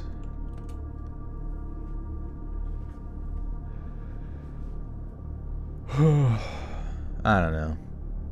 Like, you know, out of respect for the dead, rest in peace, Pee Wee Herman, but at the same time, it's like, when was there ever a fucking day over the past, like, 20 years external from his movies that you were thinking of Pee Wee Herman in a fond light? You know what I mean? That's why I always, like, people get it, you know, like, celebrities die, and then everyone goes through their, like, typical, like, hey, don't forget about me, even though they died, don't forget about me on Twitter, and say, like, rest in peace, Jigglemuts. But it's like, they didn't fucking think about Jigglemuts one fucking day out of the past 87 years that they lived. Why didn't I stream? I was on vacay. At least it was in an adult theater. See, what's the point of having an adult theater if you can't jerk off in it? You know what I mean? Like, why? Like, I really can't even, like, fault Pee Wee for that, because what else are you supposed to do there? Just enjoy the comforts of modern theater. Yes. Oh, I do say they've got a truly close-up study of her bush. Truly delicious.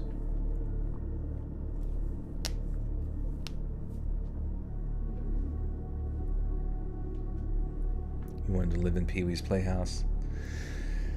That's what the other 30 of his victims said as well.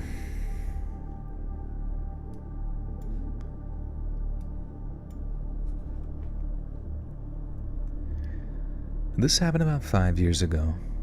First, a little background. My dad had trained me in how to keep calm in stressful or life-or-death situations, and I had done the same with my kids. My kids were 12 and 13 years old, sitting in the back seat. My elderly mom was right next to me, and we had just finished our errands, and I asked if anyone wanted to go to the popular small lake that has a one-way road going around it, about 1 mile in circumference, before going home. They all immediately wanted to do so, mostly to see the new duck chicks. There was a maximum speed of about 20 miles per hour and several places to exit if you didn't want to complete the full circle. The low speed limit was because many people were coming here for fishing or walking or jogging. We got to see the baby ducks and slowed to a stop at times. These weren't any other car. Fuck.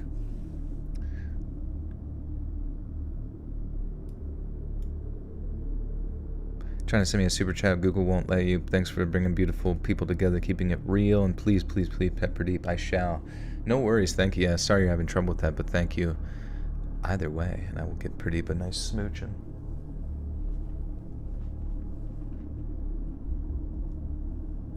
I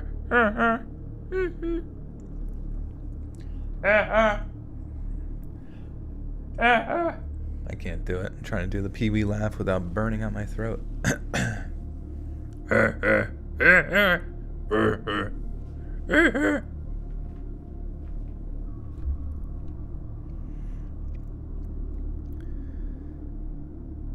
We got to see the baby ducks and slowed to a stop at times.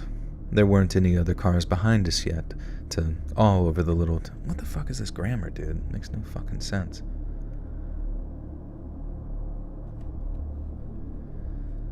We got to see the baby ducks and slowed to a stop at times to awe over them on the... What? There weren't any other cars behind... Jesus Christ. What's up, Squawky? We got to see the baby ducks and slowed to a stop at times to awe over the tiny chicks. I was halfway around what a huge man in a big... I was halfway around when a huge man in a big truck went racing around the lake at about 50 miles per hour. There was a lot of screaming from people trying to get out of his way. I immediately started to speed up to take an exit off the road. I was almost there when I heard the truck's engine. My mom screamed and the kids were frozen in fear as I looked into the rearview mirror. He was coming up on us fast. He slammed on the brakes and came just inches from hitting the back of my car. Then he started following me aggressively, screaming all sorts of insults. I sped up and got out of there, but he kept following me. My mom was freaking out, and my kids were terrified that doing the breathing exercises that I had taught them to stay calm. Dude, I don't know why I'm like so off right now. I was like on and now I'm off.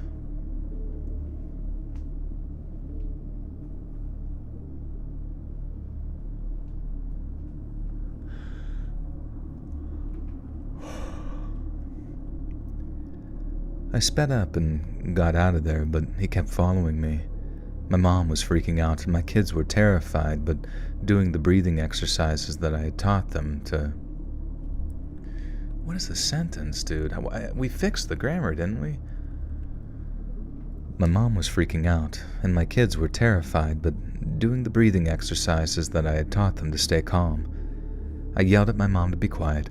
I threw my cell phone to my oldest son and told him to call 911, informed the dispatcher that we were headed to the police station, and asked them to have a few cops waiting for us. He did so, screaming in fear at times as the man went down a side street and then turned back to try and ram us off the road.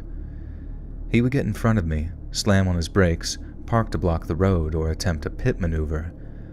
I later thanked God that my dad had been in the military and had taught me many maneuvers to avoid aggressive drivers. I managed to avoid all the things he was doing. The dispatcher heard the terrified screams every time I had to brake hard to swerve the car. Damn. We need Pee-wee. I need to summon the spirit of Pee-wee Herman to help me with this. The dispatcher... What does Pee-wee sound like? Let's go investigate. Let's do some YouTube research. Motherfucker. Pee-wee Herman voice.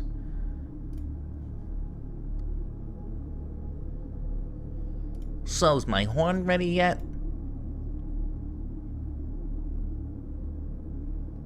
Well, where is it? Let's hear it. I didn't realize he talked like that.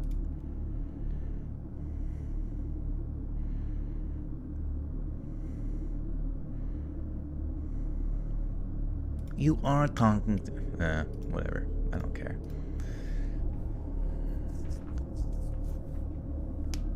Go do Cheech and Chong.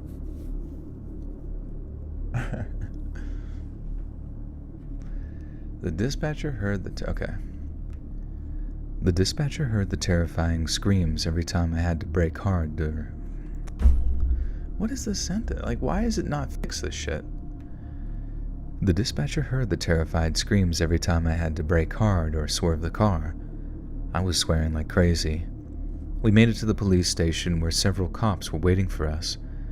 The guy was so angry that I don't think he realized where we were. He parked right behind me to block me in, got out of his truck still screaming, and came around to my side. He got even angrier when the cops wouldn't let him near me.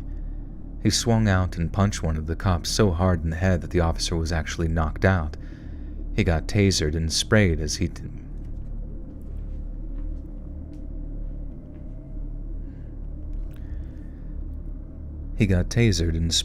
was tackled down.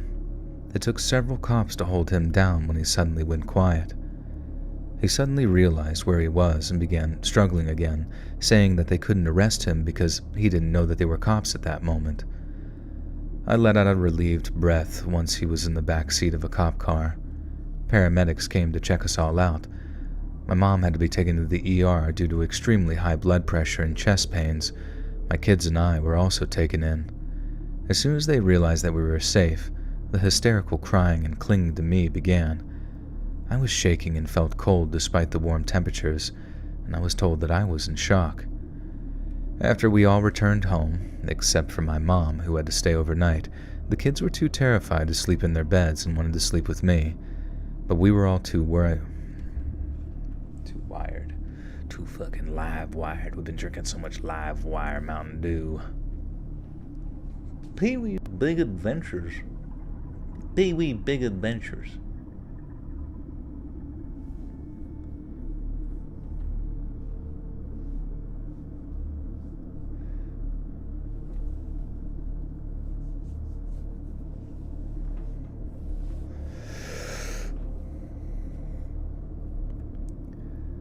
But we were all too wired to sleep, so I made some sleepy time tea and gave them melatonin.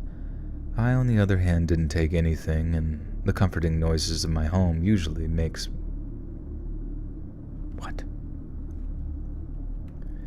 I, on the other hand, didn't take anything, and the comforting noises my home usually makes became scary. A few days later, I received a phone call from one of the arresting officers who told me that the man had several arrest warrants for similar things. He also told me that the guy had every intention of killing me and everyone else in my car simply because he was angry and wanted to vent it out. So it was a good thing that I called 911 and went to the police station. It would have taken me a few weeks before I could fall asleep easily again. I had to put my kids into counseling, and I still have nightmares from it, but they're really rare now. And everybody bird, and the bird of the word, and the bird, and the bird of the word.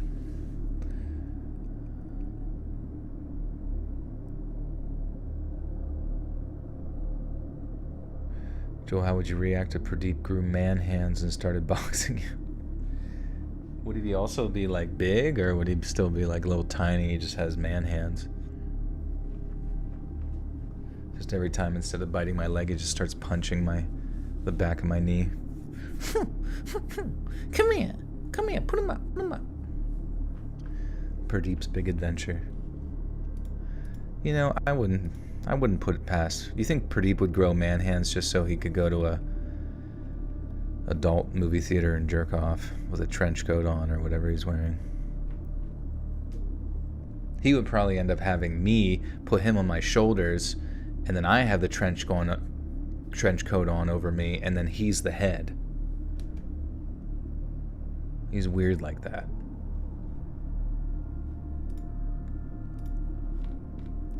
Everybody bird about the word, the bird, bird of the word.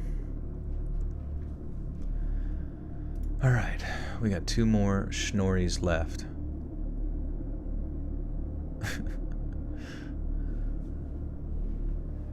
What's up, Eileen? How you doing? How you doing?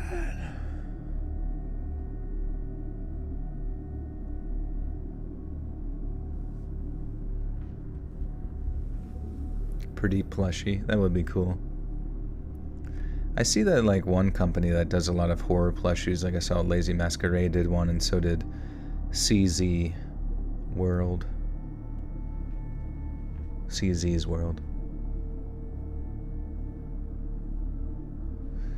Anyway, there could be a real subtitle view like Watcher, so when you make fun of their terrible writing, it's just fun to laugh at. Wait, what is it? There could be a real subtitle view like Watcher. Oh, like underneath the actual video or something? I'm not familiar.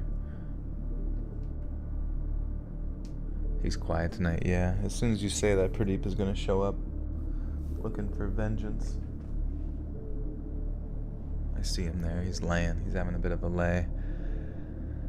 But he looked over whenever I looked at him, so that might have activated his killer instinct. Everybody heard about the word of the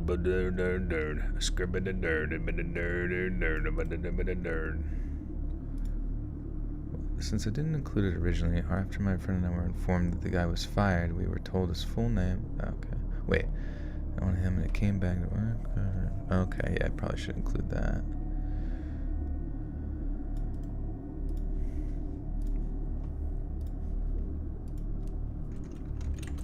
Fix this grammar. Oh, there he is. Like clockwork. He's crawling around my legs.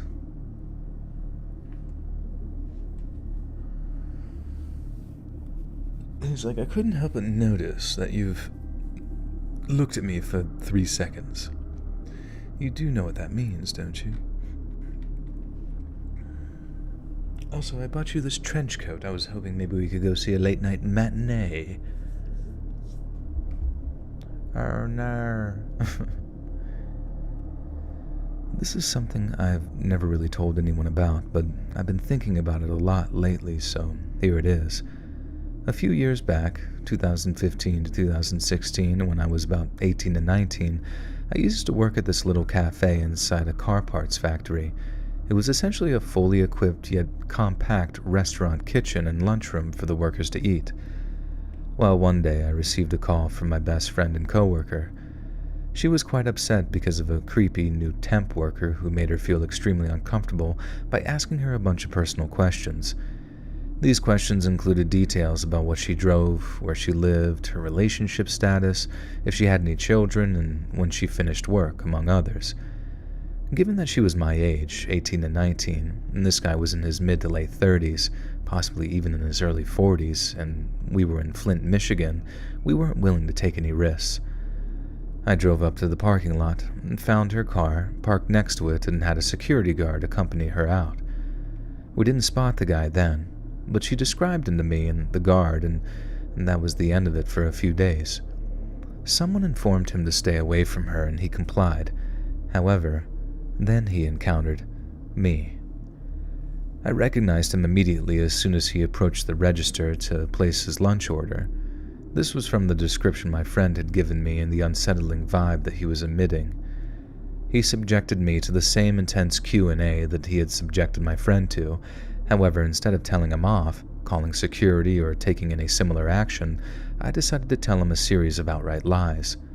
I informed him that I drove a blue 2012 Honda Civic, which I knew for a fact belonged to one of the second shift managers. This manager typically parked near the front of the building, so I knew the car would be there until the second shift ended at 11 p.m. I also told him that my shift ended at around 9:30, which was actually when I usually slipped out for a cigarette break.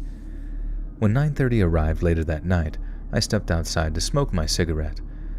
Just as I anticipated, there was that creepy guy in the parking lot, close to the area where the Honda Civic was parked. He was pacing back and forth behind two vehicles parked a few spaces down in the same row, engrossed in his phone the whole time. At one point, he glanced up and saw me staring at him. However, my Pradeep's ripping up the fucking couch. Okay, he is situated. Everybody heard about the bird.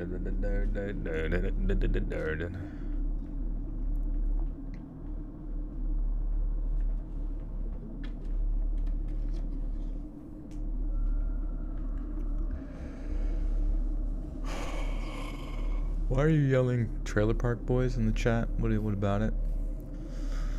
Is it your favorite TV show?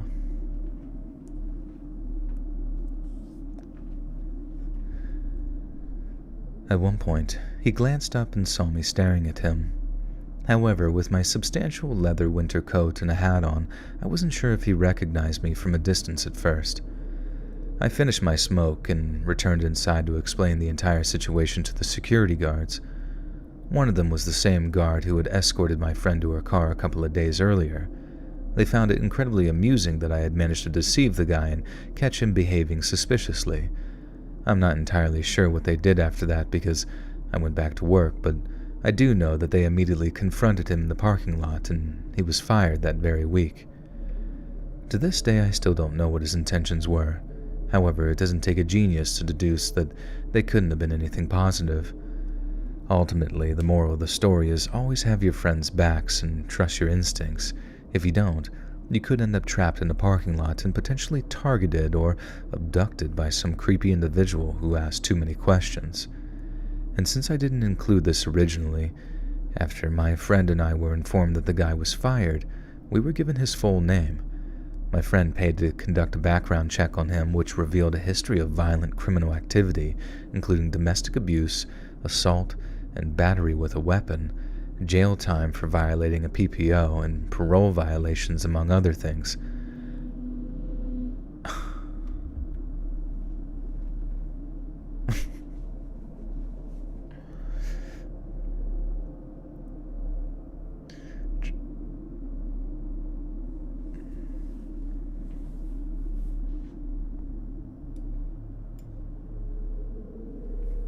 Yeah, that was really annoying.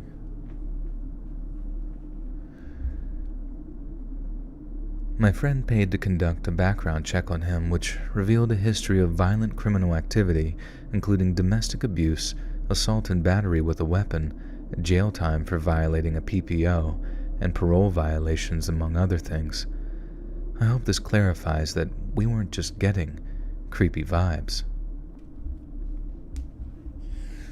And everybody heard about the word. But hey, Turtle, what's up, bug dog?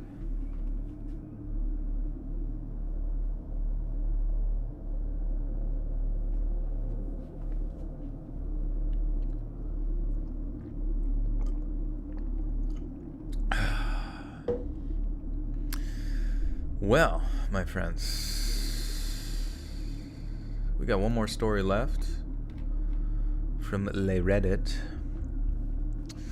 My Rottweiler dreams sometimes. He growls and whines. I wake him up and tell him it's okay, buddy. Good boy. That helps him. Oh, that's good.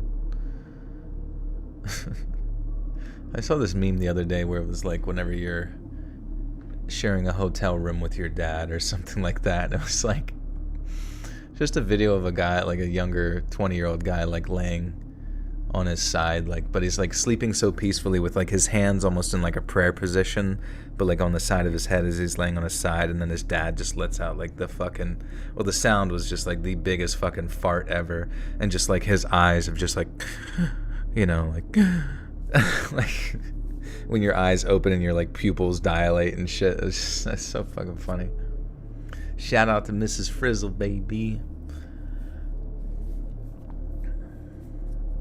Alright, I am going to take my sleepy time magnesium, but I will be right back. I think we might even have time to maybe watch some spooky videos if you guys want after this recording is done. So yes, talk amongst yourselves. I'll be back in a wee bit.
Get your bitch ass up, get your bitch ass down. I wanna celebrate Christmas with you. That's a new hit from Let's Read called Bitch Ass Christmas.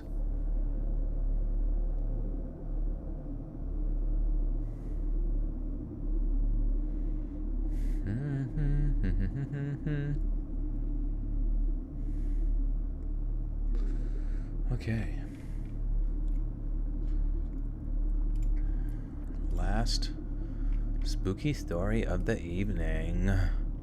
I wonder what this one's gonna be about.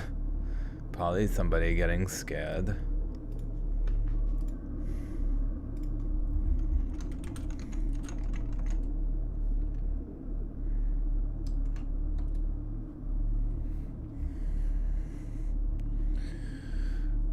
Joel, give me horror per deep ideas. What do you mean? Like what he would wear for Christmas? You took your magnesium too? Nice. Time to cool down that nervous system. You start having a seizure.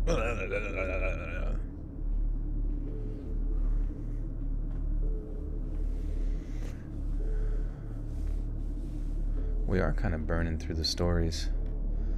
I'll have to see how long these 15 stories end up being.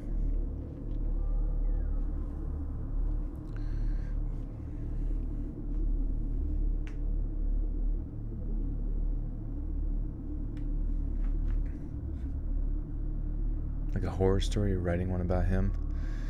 It would be kind of interesting to like write a story about a cat who sort of tangentially witnesses a murder, but is kind of just like, the cats for the most part just run away from anything scary, so the cat is just like up on a high point or like maybe under a bed or something, and just like maybe it's from the perspective of the cat, or at some point in the story like somebody uses the cat through some sort of paranormal means to access the cat's like visual memory to see what the cat saw to solve a crime or some shit. Did you see the bingo card somebody made for you on the X? I did. I retweeted it, my doggy. It was funny. And I also learned a lot about myself, how I only ever say a few things. But that's okay, because people love routine.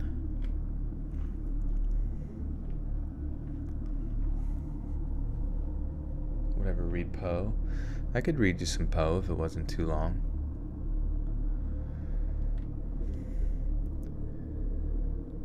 So this happened when I was 21. I'm currently 27. I'm a female, but back then, I believe I made a rookie mistake. But I have since learned my lesson and have taken precautions to ensure this doesn't happen again. I'm an avid mountain biker.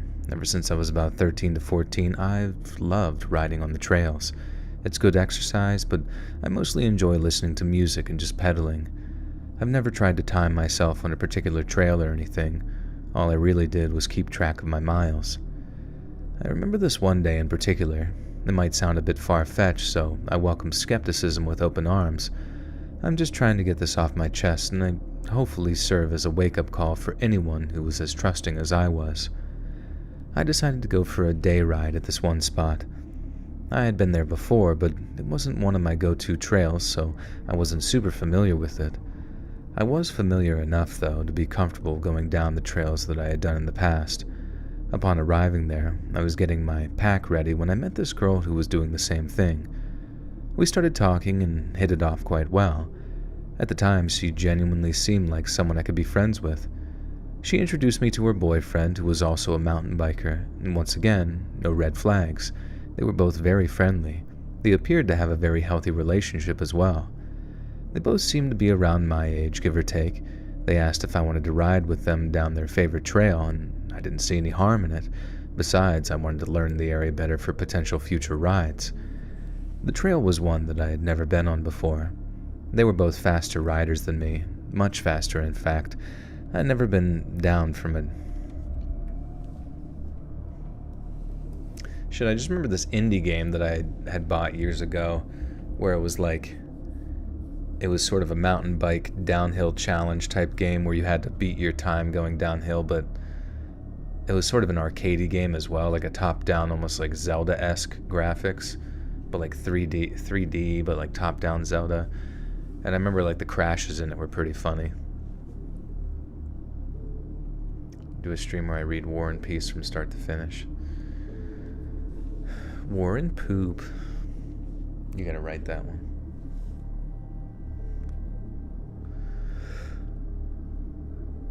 I never backed down from a challenge. I kept up, although I was probably about 10 feet behind them the whole time. We stopped briefly for a water break, and I noticed that the girl had strategically left her backpack slightly open. It seemed harmless then, but it makes sense now. Without any warning, while I was taking a pee break in the trees, they suddenly started laughing and just took off. I was in a compromised position, so I hurried up and finished up to catch them. And by the time I got back to my bike, they were completely out of sight. Not to mention both of my tires had been slashed. I was stranded. I sat down for about 10 minutes to decide what to do. The sun was at its peak, and I remember feeling extremely lightheaded, although I'm pretty sure this was due to shock. I grabbed my bike and started walking down the trail. After about 15 minutes of walking, I came across a wire on the trail. It was tied between two smaller trees. If I had been riding, that could have easily slit my throat. However, the fact that they went through the trouble of slashing my tires made me question this. I hadn't seen them, so this may or may not have been them, or they could have potentially left it there to try and snare another rider. I honestly don't know, and I don't think about that part much anymore. The what-ifs make the whole thing more frustrating. Regardless, I used my Swiss Army knife to remove the wire. I wasn't going to go any further down the trail, so I pushed my bike in the opposite direction. Close to 6 miles later, I made it back to my car. There's a bike rental shop nearby that I stopped at and asked about the two. I gave them a description, but I couldn't provide enough details for them to be identified. They offered to call the police, but after the day I had, I just wanted to go home. I do regret this because over the years I've wondered if they did this to anyone else, and I did feel a level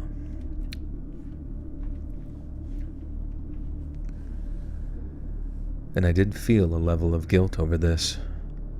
I'd never been back to that trail. I'm still a mountain biker, but I no longer go I'm still a mountain biker, but I no longer go alone. Fortunately, my husband is also a fellow mountain biker, so I always have a buddy. And please stay safe, everyone, and don't always trust a pretty face. That was a pretty good one, honestly. I feel like I almost would want that to be like the opener. What would we title the video? Mountain Bike Nightmare. I feel like every one of my story ones are called Mountain Bike Nightmare.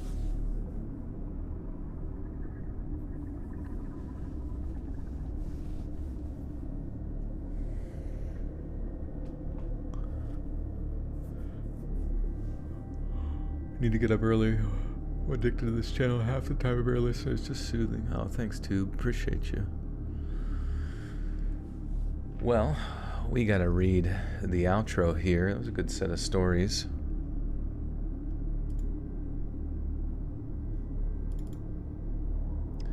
And then, I thought he was a dude. Yeah, I guess they didn't really indicate whether they were a girl or a Nort. Oh, it did actually. So this happened when I was 21. I'm currently 27. It did say female at the beginning, but I didn't read it. I don't think I did.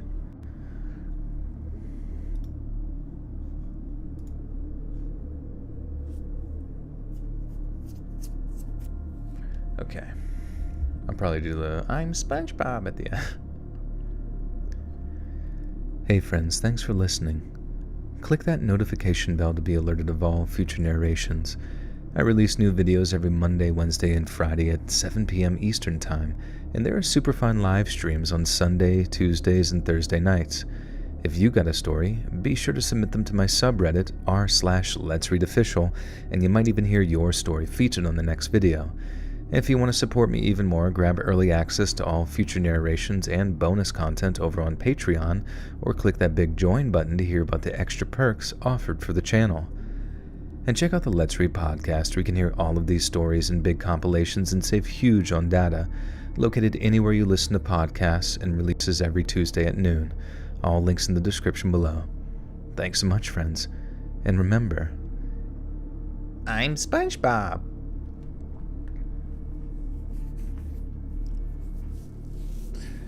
Oh, fuck, dude. I'm SpongeBob. Weenie Hut Jr. rocks. okay, we done did it. But now the question is, what scary stories do we watch now?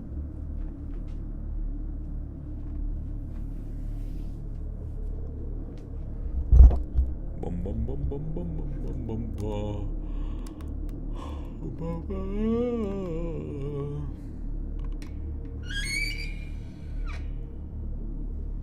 We're gonna watch the entire Pee Wee Herman's Big Wiener Adventure.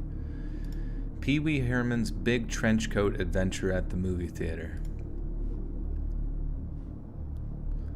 What is that? Should we watch Nukes? Nukes videos? Top 10 ghost videos so scary you'll whack off to them. Holy shit, I'm down with that. Here we go. Here we po. Oh wait, I gotta get my typical music. YouTube. Elevator music. Lock it in. Someone opened Joel's cage. Okay. Beautiful. I guess I can just turn this on.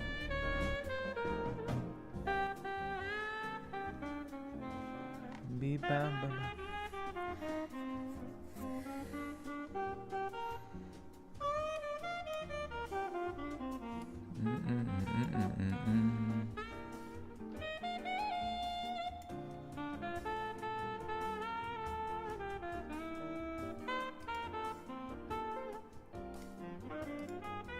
Oh, what the fuck? Whoa. This is weird. First time ever. Not the first time ever, but my, that's strange.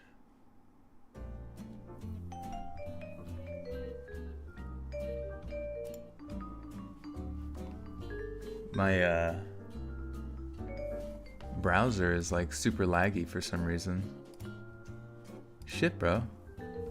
Huh. Uh-oh. That's a little scary. Why?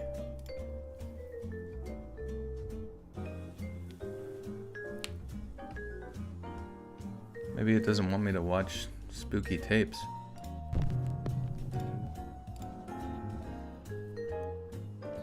Yo, something's going on, dude.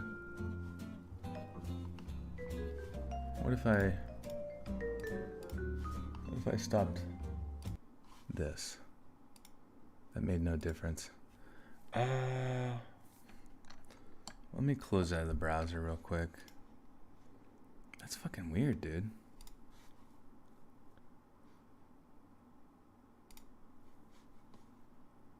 That's so odd.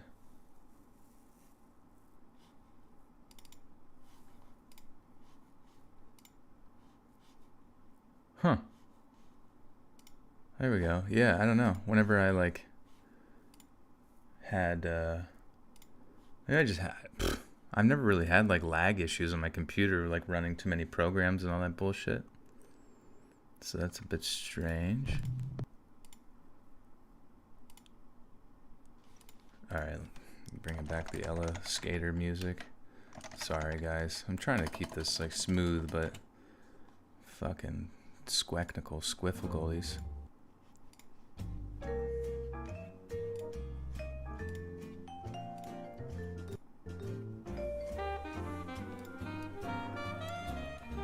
Maybe it's because of multiple monitors.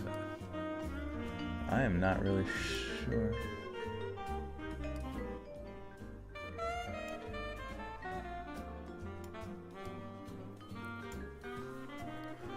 Okay.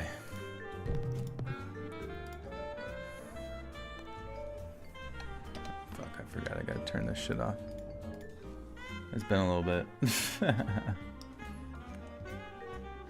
Alright. Screen cap. Properties.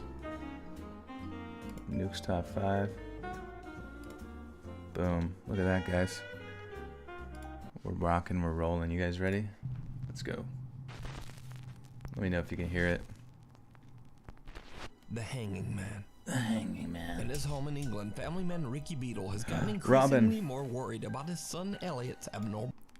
Robin, I don't know if you... Sorry, I had to interrupt this because I had to tell Robin something. So, I don't know if you started the thumbnail for tomorrow yet.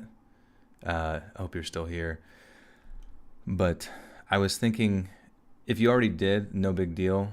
We can just use that one that you did. But the last story in this one was like a sick BMX like mountain biking story, and I was thinking it's basically about these two people who led this person along, slashed their tires, and then like set up a trap to like cut off their head or something. It was kind of random, but it wouldn't have to be that specific. It's just basically just like an intense / scary mountain biking scenario for the scary Reddit stories. But yeah, let me know if that, unless you've already started on the other one, then no worries, we'll use that one. But I'm just thinking it would be kind of a better one to start with because the other stories weren't quite as strong, I feel like. Behavior. One day, Ricky finds his son whispering to himself in his bedroom. So, Ricky decides to take out his phone and record as he asks little Elliot what's going on. Did we already watch this one? Elliot, what are you doing? Yeah, it's not BMX quite, it's like mountain biking. The man hanging. Oh wait. Why have you drawn that? The man is hanging there. Oh, really? Yeah. What does he do? He annoys me at the night Why? because he does this. Oh, really? Yeah. Wait, didn't we already see this one in here? Is this like a compilation of spooky ones?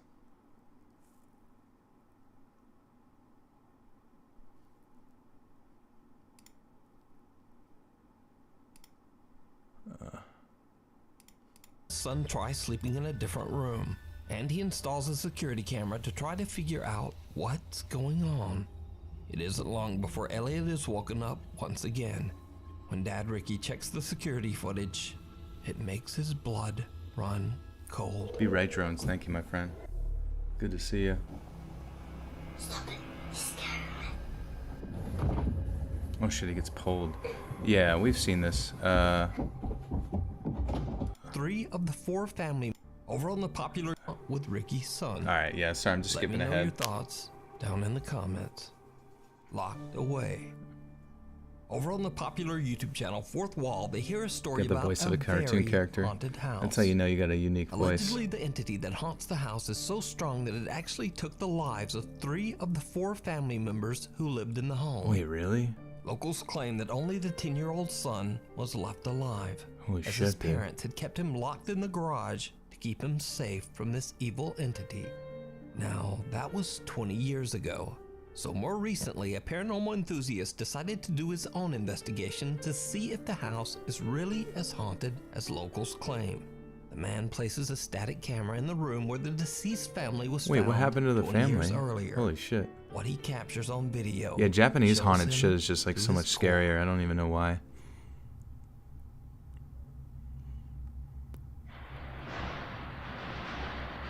Oh, fuck.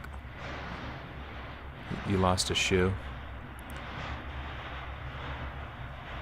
Sounds like fucking metal just like smashing around. Sounds like Mickey Mouse. Or you sound like Mickey Mouse? The house has a garage with 2 large... Okay, I was gonna say, yeah, it sounded like sheet metal, like banging. Oh, or unless they're like opening. The camera left the camera unattended. The Was not present. unexplained loud shaking of the house's garage doors can be heard in the video. But that's not all. Because, did you see it?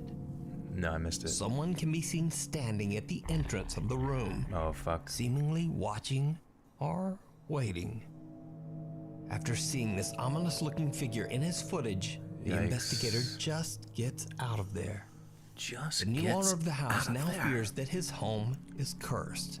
So he contacts popular paranormal YouTube channel Fourth Wall and asks them to investigate the house. So, Fourth Wall sends in a cameraman to spend the night and capture whatever paranormal evidence he can. It did not go well. Did not go well.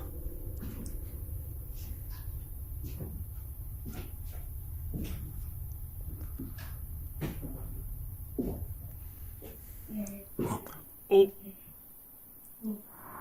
Oh. What the fuck? That was like legitimately. That wasn't even like an electronic voice or anything. That was just some straight voices. Straight up shadow folk.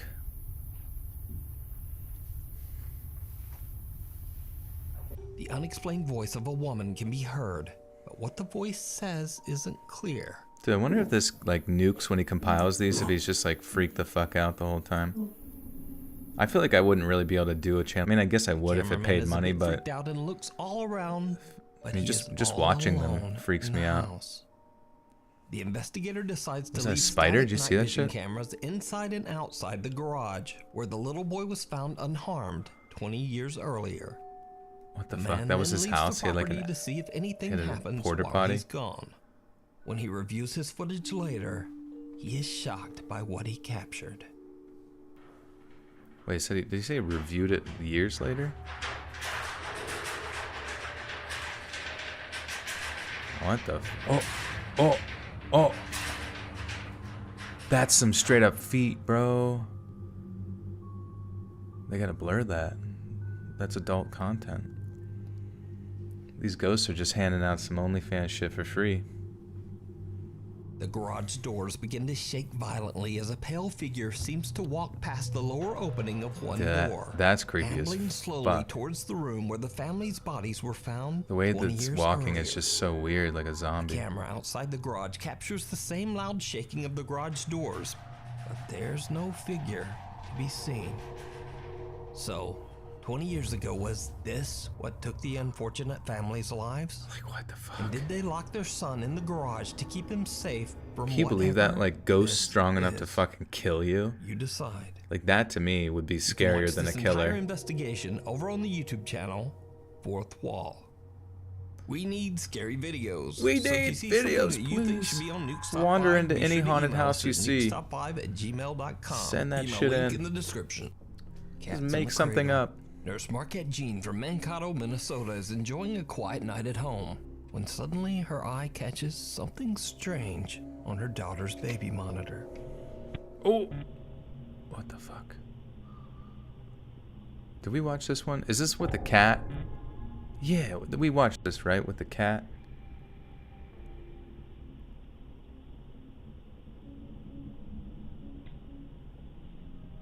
Yeah, I mean, like, how does a ghost... I feel like sometimes doesn't a... Cat in here? Wait, this one's fake? Is there a cat in here? See mom coming in, like, asking if there's a creature in your room. Oh, sorry. Oh, sorry. I guess I'm nuts. Are you okay? What's wrong? Are there any ghosts in your room, sweetheart? It's okay. I was just checking on you. Nuke's You Top guys 5 actually says he needs okay? videos. Huh? I can't be. You're Aw. scary? Why? Dude, that sucked, dude. Do you guys remember, like, whenever, like, kids that see shit when they're really young, do they On the remember monitor, it? Marquette Jean sees Like, a does anyone bizarre here figure remember that any resembles a cat that ghost seems to experience when pass they're right little? through her daughter's bedroom door. But when she asks little Everly about the cat, the 3-year-old instead complains that, quote, there's a monster in the window and that she's scared. She's Now, oddly enough, Marquette says that her beloved And I cat quote, passed away she's scared. last summer. She also says that, quote, weird Try the and new bad video things have been happening by in their Bizarre home Bub. for a very long time. But this is the first time that they have ever caught anything. Yeah, let's try a Bizarre Bub video, huh? Do do do do.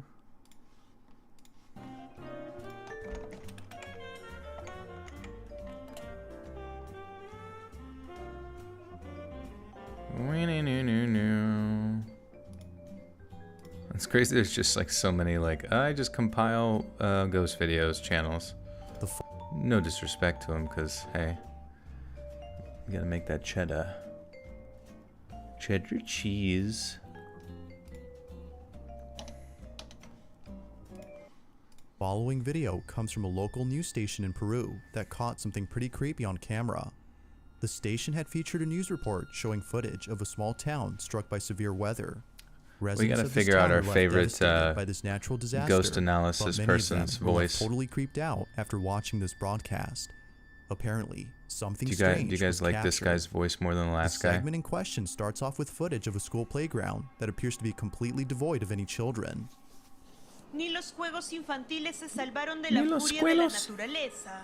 Los columpios sube y baja quedaron flotando en el agua emposada. Now the reporter makes it clear that the site has been abandoned as heavy rains have flooded the area. The segment then shows more footage of other sites that have also been left behind, but one clip in particular has left many viewers feeling a bit weird. In fact, they were left feeling beyond spooked upon noticing something strange in the recording. What if you guys were a teacher? That I always thought that, because I almost became like a history teacher when I was like, or to go for secondary education after high school and shit. And I was just thinking, like, how funny would it be like trying to start a YouTube channel, but you got all your like crazy fucking high school kids like fucking with you, you know what I mean, while you're trying to get the ball rolling to eventually just quit your job as a teacher. I mean, if you guys were a teacher and this like presented itself, would you quit your job to be a YouTuber? The news reporter is visiting a section of the town known as Santo Domingo when out of Santo nowhere, Domingo. this happens. Wait, what is this? Is this a big blob in the water? Oh no, it's a shadow. Oh my god! Bitch, run! Fucking Silent Hill shit right there. What the As the fuck was camera that? pans over to the base of the stairs, a strange figure can What be is this seen. beast? It's hard to make out what exactly is What being the seen fuck here, is that? but it's clear that someone or something is there. That's This straight out of mysterious fucking figure moves Resident in such a Evil. way as though struggling to get a grip on the staircase. Like, oh, I can't fucking Residents get of the you. town no doubt believe that this may have been the ghost of a victim who was claimed by this natural disaster. Holy shit, but it's still a maybe. mystery as to who. She or didn't even seem what to this freak might have out. been. Now it's worth noting El that the Chupa- wait, reporter is it didn't El notice the Chupacabra figure or while La filming, Chupacabra? which has led viewers to believe that something supernatural was captured. But as always, you be the judge. Did something paranormal It looked appear? like a Reiki. Or was something else captured? A Rakiki. She didn't react at all. That's what's weird about like recordings, is sometimes There's they a pick store shit in up Brazil that is well known for selling just electronics didn't and even other consumer see. products for low prices. But aside from being known for its competitive Straightforward deals, to the point, the that's store is true, that's known true. for being haunted. I do like that whenever Now, even though people there's don't been waste a couple time. of stories from employees who've It's seen El strange things at Chupacabras. work, only one video has caught footage of something pretty baffling. El The Chupaquible, video starts King off of the with Hill. employees of the store looking over at security footage from last night. Is that what they But call as they continue the to actual watch, animated show? something happens that spooks them out of their minds. Take a look. Tá aqui, pô. Tá não. Não, lá vem, ó. Tá vendo? Lá no cantinho, ó. Oh shit, I see it, bro. I see it. Oh my fucking god, it's like floating. Tá vendo? What the fuck? It's like an actual specter. Specter spook. Holy fuck. Actually, that kind of looks fake, like they're dragging some fucking shit. They're dragging like a sheet across the floor. Wait, did it just do a 180? Wait, that looked like it did a 180 with like fabric. Flutuando agora, flutuando. Dude, no way. It looks like it's like caught. Yeah, the highest jellyfish ever. Mas não vem aqui não, pô. Tá doido? That looks like it's just on like a fucking Meu Deus do céu. Halloween Town bullshit. Cara, ele é muito grande, bicho. Ele vai comer ali, ali. Ele vai That's comer, ó. that's a fake one. In my professional, having watched mysterious these figure for like appears out of nowhere and 3 makes its way episodes across the opinion, store. It appears to be cloaked in a white I'm garment. under the as it interpretation seemingly that this floats was above just ground. something on a string. According to one of the workers, it doesn't appear to have feet, Yeah, it looks which like a viewers towel on a believe is fishing enough line. evidence to prove this Well, as being initially it looked supernatural. creepy, but then the fact Given it's its just like the oddly stiff movements looks composure, very viewers jerky. are further convinced Like, that this and the was fact that something they're filming otherworldly. it So then, was a like ghost on their caught little on camera, iPad review or had center, like something else that's appeared on tape. some balagna. I'm gonna debunk all of them, even though some of them are freaky as shit. On March 23rd of Oh, wait. 2023, somewhere in Oregon, a motorcyclist this kid was who saw recording the footage of fucking- an off-road trail when something completely unexpected had occurred. This motorcyclist, whose name is Eden, has been here before. but for Yeah, some this one was reason, creepy he as shit seems like though. A pile of animal bones seemed to suggest that this was its lair. He couldn't help but think that Oh yeah, most replayed. Probably gonna turn around. Yeah. Which I just want to see the thing again because it was creepy as shit. It was on his right. Oh, there's 2 ways. Holy crap, dude, this trail goes on forever. Oh yeah, all the shit stops, right? It just got really quiet. That's so really creepy. fast.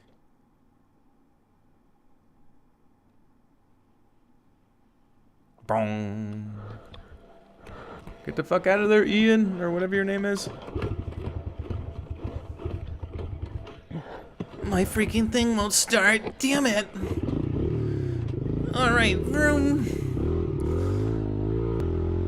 It's a Wendigoon. No. Yeah, that was my cue to go. That was my cue to leave. like something straight out of this aren't worth further exploring. The fact that it was bald kind of makes me think it was some sort of one of those like Native American In the following spirits. video, Oh, a what the woman is fuck? lying in bed when she points her finger to the ceiling. Although the person who's with her has no God. idea as to what she's seeing, it's what happens next that leaves them pretty spooked. Now the person who's recording her is her daughter, and the reason she took this video is because as of recent, her mother has been acting strange. Got pretty good Erica hair Ponce, for being the old daughter as shit. recording this, states that her mother has always been a sensible and healthy woman. To her, she's more than just a parent, but a friend as well. And just like friends, they would often go out and spend time with each other. From having mother-daughter dates at their favorite baseball stadium, to shopping at the fanciest mall in town on a very low budget, The fanciest Erica mall. can't imagine a world without her mother. But unfortunately, one day, something pretty devastating had occurred. Erica's mom was diagnosed with a terminal illness. According to the doctor, her days were numbered. Her life is expected to end soon. Over time, the mother-daughter dates had become less frequent before eventually stopping completely. Erica's mom was too sick to go out. Jesus. Understandably, seeing her mom like this was too much for Erica. Hey, good morning. Had a really, Dying really people bad- point up like that. But do you think maybe they're having like similar experiences where they Now see as some time shit? went on, Erica noticed that her mom has been acting slightly off. She's been saying and seeing things that Oh my don't god, the make close up of sense. the mouth. One day, she grabs her phone to record this strange, common occurrence. But unlike previous incidents, this one has left her speechless. Take a look. See what you see. Left her speechless. And where are they at? Well, he said the pointing was one thing, but they said something else is gonna happen. I don't see anything, Mom. Mom, I'm Don't gonna see need you to anything. draw a crayon it? drawing of the exact creature you're seeing.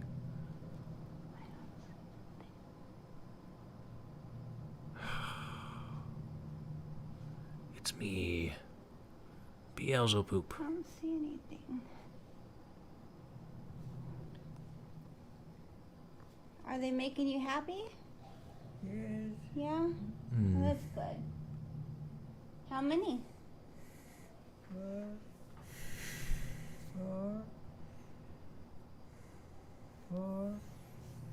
Yikes, Four? dude.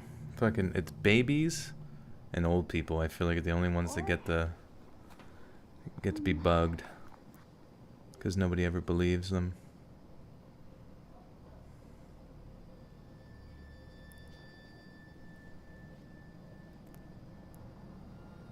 He did mention something happens here that like makes it seem more valid, but I don't know what that's gonna be. Wait, you think you saw it? What'd you see? If you look Erica's closely... mom seems to be seeing something on the ceiling. She believes that her mother had actually seen something, angels in this case, as she was expected to pass away soon. Viewers can't help but think the same, as they too have witnessed loved ones say the same thing before dead dying. relatives, maybe? According to them, some Maybe. people will see a deceased relative We're here or to get friend you. whose Hurry up and purpose is die. to make them feel comfortable before crossing over to the other side. Now, whether or not that's true is up to you to decide, but knowing this brings Erica comfort, as her mother had recently passed away. Watching this video reassures her that somewhere beyond this realm, her mother Doctor is would in say good it's in the hands. dilated eyes, But as always, but her eyes what are do you perfectly think? focused. Like all videos, you be the judge Oh, on whether or I not thought there was something gonna be present something during this more there. recording. Still creepy though. Number 4.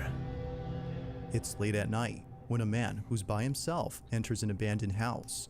He walks perfect. carefully around the place as though acting with caution. This house, according You to guys, him, it is has a pronounced very strange Slim history. Shaker. Now, the What are you district talking where about? the house is located has prohibited anyone It's from called entering Thug the place, Shaker. and for good reason. The Thug There's Shaker's something ball. about this house that isn't right. Neighbors say that an When you old die, man you used to emit live DMT here and trip before balls. eventually passing away from I mean, old people age. say that, which What's I guess strange it might about be this, true, though, but it's a is little that bit nobody strange. else was living with him. This giant building with lots of rooms and cryptic artifacts belonged to one single man who lived all I'm alone. SpongeBob. But strangest of all, That's are who's, the like, events pokes that took herself place around the after his corner. passing. Nearby I'm residents the have seen SpongeBob. shadowy figures standing near the windows of the second floor, Oh, shit. and the sound of children laughing during the nighttime. Knowing Wait. this, the man treads carefully as he expects someone or something to appear. He walks around when only Why do you like moments this later, house? Yeah, this it happens. seems almost new, or they didn't finish building it or some shit. Still got the drywall. I do remember, like, in the midst of building new houses and stuff, you've heard of those, like, weird calls that those... Whoa! Why would he do that? Are you trying to scare a ghost or us? Gonna catch a ghost off guard.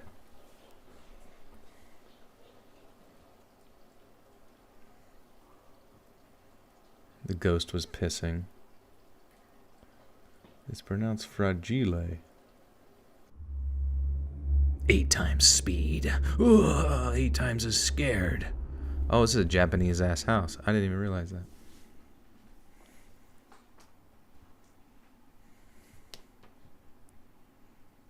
Yeah, you gotta Uno reverse the ghost. Jesus Christ!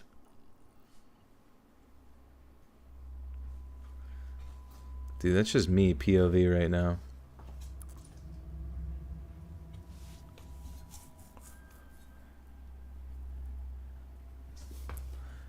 I'm kind of... They need to release, like, some good Japanese horror shit, because I feel like... Or, like, one that takes off in the West. Because it's been a while, I feel like, since the West has had any good Japanese horror movies make their way over. Yeah, he's got to take his shoes off. He's Out of being nowhere, disrespectful. a small golden statue seemingly falls over. The man pauses for a moment as he tries to understand how this happened. He looks around the space for anything that could possibly explain this, but finds nothing. Somehow, the statue fell on its own. Although pretty creepy, it's what happens next Although that leaves pretty him shaken up. creepy. Uh-oh. He continues to explore the house by heading upstairs. He sets up a second camera to record the entire floor from a Remember different that one point of guy, view like a when fucking this giant is head, captured. poked itself out from under a desk? That was some fucking manga shit.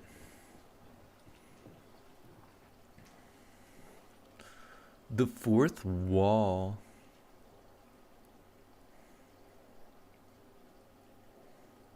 Imagine if that was like the only way you could make like money off of YouTube, is you had to go explore these abandoned fucking places and like just hope something creepy happened. I don't think I could commit to that life, to be honest with you. Wait, In what just a happened? couple of I missed frames, it. a small silhouette can be seen standing against the wall. Are you sure it's not a It shadow? wasn't until later that He the might man be had a little noticed man. this. But had he seen this during his tour of the stairs, viewers no doubt believe he would have hightailed out of there. Whatever this might have been, definitely spooked him after watching the footage. But it's what happens next that forces another him to next? leave at once. All right, good. The man thank God. explores the second floor when he finds a couple of rooms Look at that these are doors. mysteriously locked. Something about this does not seem right. This is what he caught. Oh fuck, we're about to get jump scared by Fetty Fob Bear. Boom, ch boom, boom, ch.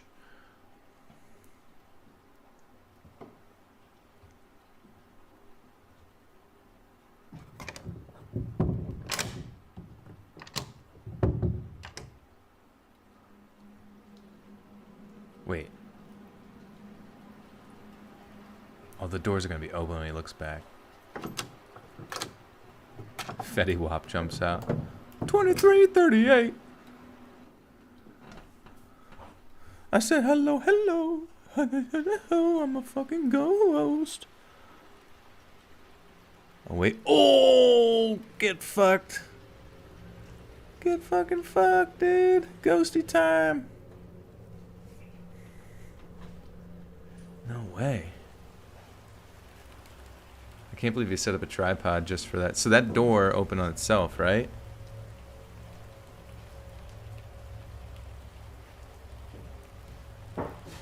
Is it raining inside the place? Also, why are these places abandoned? They look so new. Yeah, the ghost said, okay, come on in. Wait, so that door opened on itself, right?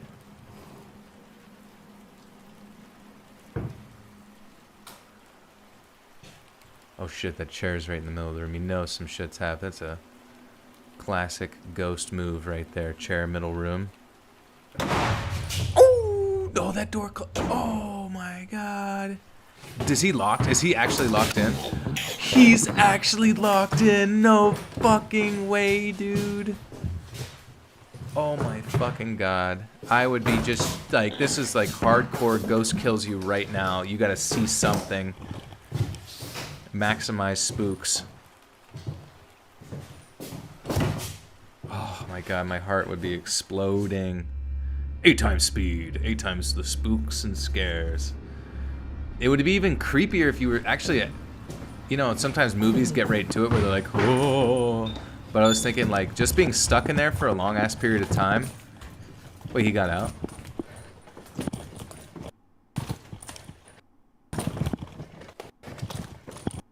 He must be swearing in Japanese, that's why it's cutting in and out. Camera As if malfunctions. seeing the door open on its own wasn't creepy enough, this happens. The door immediately That's actually closes hilarious as soon on as the man the walks ghost in, part. as though someone had slammed it shut. Gotcha. The man quickly rushes over to the door, but realizes that it's locked. But then somehow, the door suddenly becomes unlocked, at which point he bolts out of there. He runs out as quickly as possible, but fails to Close up record the the rest, as the camera had stopped recording. However, it's right before then that something downright chilling was captured. Wait, another fucking thing? It's As been the like camera 4 pans over things. to the room that he just came This out is a of. gold... A dark No! figure can be seen inside. Oh my god. It seemingly stands there, as though observing the man run away. Knowing that whatever this was most likely with him inside the room, has left him extremely unsettled. Not much else is known about Kinda what weird happened though, later, being like, but it seems pretty clear a that ghost. this man won't be coming back. Because what do you do? Soon. You just like wait around So then, in like just an what old exactly abandoned had occurred house that all the night? time? Until more footage is posted, this mysterious incident remains unsolved. For more info on this story, you can check out the YouTube channel Fourth Wall, where Check the out full their video can be OnlyFans. found. It was DJ Khaled. But like On really, October what does this ghost 25th do? of They just 2022, a paramedic hang out in posted the a video of something freaky that occurred derelict during his lunch break. locations. The video is pretty short, so not much happens, but it's a certain detail caught in this footage Take that off makes your it quite shoes. disturbing. Take The off video your high begins heels with a next paramedic time. filming inside a hospital where a couple of surgeons are getting ready to transfer a very sick patient to a different wing. The paramedic walks out of the hospital to record them coming through. It isn't until later that the doctors arrive with the sick patient, who according to them, passed away only hours later. The paramedic then stops recording. Now, it was only after finishing work that the paramedic had watched this video and noticed something strange about it. Looking back All at the the footage, doctors and they nurses were noticed doing that during the time TikTok they were waiting dances. outside for the doctors to arrive, something unusual was caught in the background. Take a look. It was Mr. Oogie Boogie. He was not pleased. What is it? The witch. grievous witch. If you look closely at the hallway inside the hospital, a dark, shadow-like figure can be seen standing Looks like at it's the like end pushing of the a hall. trash can or something. It's there for just a few seconds before suddenly disappearing from sight. Oh, that's The weird. paramedic has no idea as to who or even what this might have been, but judging by its appearance, viewers believe that an entity of some It was sort was seen. Dr. They Ghost. further add that this entity might have been death itself, Oh, dude, considering maybe. that the patient in this video passed away that same day. Holy shit. Yet it's That's still like, not sure as to what was captured. it was Norm Macdonald. But Was one like, thing I that's gotta get out of certain is here. that whoever This or place whatever gives this me the was creeps. didn't seem to belong in this hospital. It remains unknown as to who or what was caught on camera. Look like multiple things. If you caught something creepy on camera, or if ghosts? there's any ghost videos you'd like me to check out and include in the next compilation, you can send them over to scaryvideos444 at 444. gmail.com. That being He needs to said, get a better let's email. get back to the video. Of course, my email's not that much better. Let's read As with most submissions. videos The involving longest baby fucking monitors that email captured something ever. unexplainable on camera, this next one shows something highly unusual. Joanna Pascoe posted the following video after noticing something peculiar inside her daughter's bedroom. Her daughter, named Evelyn, is Joanna's Aw. first child, who was fortunately born without birth defects.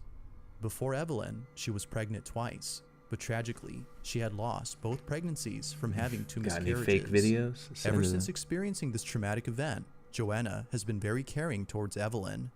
She would constantly look over at the baby monitor to see what she was up to, but one day, she had looked over and saw the strangest thing. Wait, While did it say checking her on other Evelyn, kids died? She sees this. Okay. That's not possible. Wait, what is that? What Is it just that? an orb? Oh, wow. Oh, wow, What that's is a that? legitimate, like, What is it? Look at the way. Look. random light It's source. lingering. That's Is strange. it the light outside? Like, It doesn't seem like it. A little fairy. there's no pinhole. Empty. Like, the curtains. I pulled the curtains closed. And it's not leaving. It's Getting an orb. near It's an her. orbit. Dude, what if it just like what you saw Oh it my go? God. What if you saw it just like go into your Did you touch daughter, it? Where did it go? and you just have to wonder A to yourself small if ball like of light your kid can be has a seen demon floating now around forever? Evelyn's crib.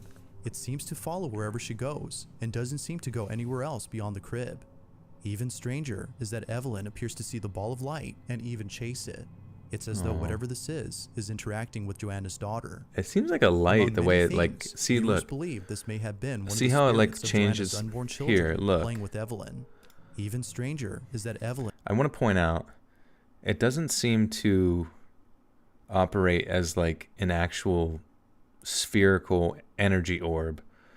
You'll see it move against the wood grain of the motherfucking railings, and the fact that it like changes shape to kind of contrast to that almost makes you wonder if someone has like a flashlight or some shit. Because also, what's this baby looking at over here? You know, the baby seems a little preoccupied with what's over there, and then kind of catches a glimpse of this light. appears to see the ball of light and even chase it. It's as though whatever this Look, is interacting with It's like Joanna's daughter. changing shape as it goes Among over many top of things- those, like it's coming from a casted light. Baby is Link, maybe, yeah. Viewers Hey, believe listen. this may have been one of the spirits of Joanna's unborn children playing with Evelyn. Others think this might have been a guardian angel or an entity of some kind. Regardless of what this might have been, Joanna feels comforted by this mysterious presence. To her, it's as though something else is looking over Evelyn. Given how much she cares for her daughter, she doesn't mind having something else look after her child. I don't know. Not really sure. This next video was recorded by two friends who Well, caught also, something let's go- very not strange to- while not to taking harp a on walk this shit through a here, secluded but- forest. Both friends were shooting a video for a Look at the way. Look. Like, I get that babies are like want to get out and shit, but like, She had lost both pregnancies almost seems from like, having two miscarriages. Ever since experiencing this traumatic event, monitor to see what she was up to.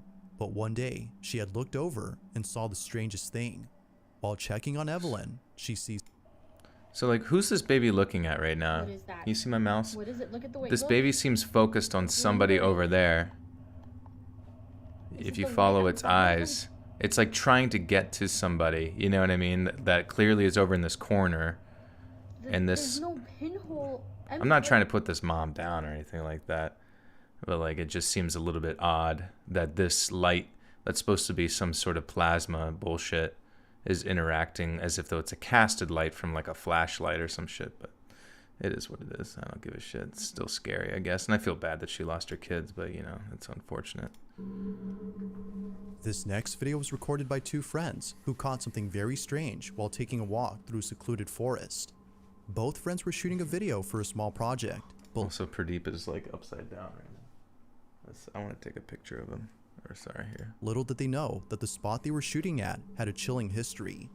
The story goes that a few years ago, a boyfriend and girlfriend were camping somewhere deep inside this forest where nobody could see them. The reason for choosing this spot was so that no one would catch them doing drugs. But this was a bad idea. I want some. Within just a few hours of taking a hard substance, the boyfriend suddenly falls to the ground and begins to convulse. Your puppy keeps going into the hallway and barking. Too much and eventually passed sorry, away. I think I've opened up Immediately, the girlfriend began to scream for wormhole. help, but nobody came. Now sadly, she too had passed away, but her cause of death remains unknown. It wasn't until much later that the police arrived and found their bodies. Ever since then, the forest has been said to be haunted by the spirit of the couple. Although some believe this, the following footage has left many wondering if something haunts this place. I kind of missed the whole context The two friends are walking alone story, inside this but forest it is what it is. when this is captured. Start our own conspiracy theory. I screamed to scare I believe that Hawk is the only bird man mimic your scream. in all of Alaska. Wait, didn't we watch this one or no? That never scared me anyway. Maybe it's just a bunch of kids trying to summon demons. That in the forest we're in? Yeah. Wait, did she find this rose randomly? Or what the fuck? Oh god, dude. That's creepy Upon as listening shit. closely, the sound of faint screams can be heard coming from the forest. The two girls initially shrug it off as they think it might be some kids playing around in the woods.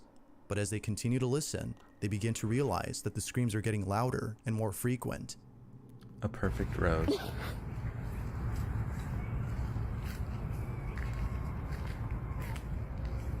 The more you listen, the less scary it sounds. What? I think it's getting a little more scary.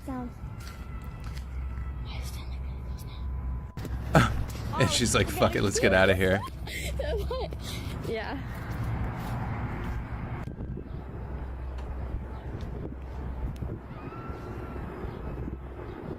Jesus, dude. Experts will say that it's a fox. Hey, Drew, take care. The screams seem to be coming from someone who needs help. However, the source of the screams can't be found. Given the history of this place, which is said to be haunted, the two girls quickly fled in a panic. It's unknown as to who was screaming, but many viewers think that calling the police would have been the right thing to do, as it could be that someone was crying for help. While some believe that this might have been the spirit of the girlfriend who passed away in this forest, this guy loves teeth close-ups. That this was an actual person in need of help. If that's the case, then this video becomes a whole lot scary. Now the girls eventually did call the police, but the rest of the story is unknown. So then, just what exactly was going on inside this forest? As with most videos whose original source is unknown, this one remains a mystery. Remains very spooky. Thanks for watching, and I hope you enjoyed. Also, if you haven't already done so, please subscribe and make sure to hit the bell icon so you don't miss any uploads in the future. You guys know what to do.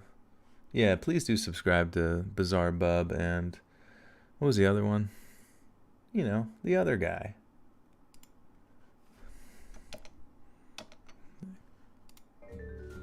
A little elevator music to alleviate the spooks.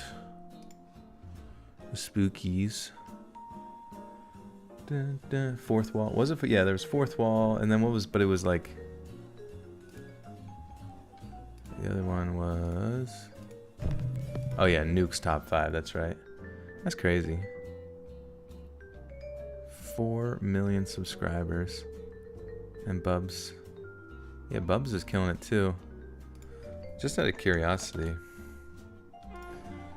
Bizarre Bub. 7.8 million views a month. Let's look up Nuke's top 5. 9.6. That's cool. Congrats to both of them on their success. Teeth fetish is definitely a thing. Yeah, we think we've figured out Bizarre Bub. Just kidding. Don't tell him I told you that. Well, friends, I do believe we have reached the end of our journey here tonight with scary Reddit stories. Team feet or team foot? Sir Riz. But yeah, I will, as always, I will be sure to get these up and edited, ready to rock and roll over on Patreon. It's only $1 a month over there, and a few people have been trying the early access, what's it called? Free trial. You can do a free trial over there with, I believe, the tier 1, so you can try at least 3. There's definitely going to be at least 3 videos of early access during a week if you time it up right on a Monday. Or maybe you might even get 4 videos if it's Monday to Monday. Do I have tank tops? I've worn tank tops, I think. Is that what it is? Tank top? Or maybe I'm thinking of like muscle shirts. I don't fucking know. I feel like tank top sounds like more of a girl outfit. A girl. A ghoulish girl. But no, yeah, thank you again for hanging out here tonight, guys. Appreciate you watching the Deep Web Stories video. If you haven't already, please check that out. It's pretty good. And it's mainly true crime related, but yeah, I'll get this up on Patreon, early access over there, and then there's a new podcast out as well if you're into that realm. The Let's Read podcast, anywhere you listen to those. And yeah, I'll get this up tonight for the Wednesday upload, 7 p.m. EST. It does really help when you watch it right when it comes out. Helps bolster views, really pump them numbers up, get it recommended out to new people. And then you can have new friends in the chat for live streams, which I will be back again streaming on Thursday. And I guess I didn't have any farts for you guys tonight because I missed Taco Tuesday. Sorry about that. Next time for sure. But yeah, follow me on Instagram at letsread.official, Twitter at letsreadcreepy. And I will see all of y'all. Thank you so much for the support as well tonight, guys. Really appreciate you. Thanks for being the most positive community in all of Jingle Jangle Town. Appreciate you. And we'll see you again soon. Okay? Okay? Okay.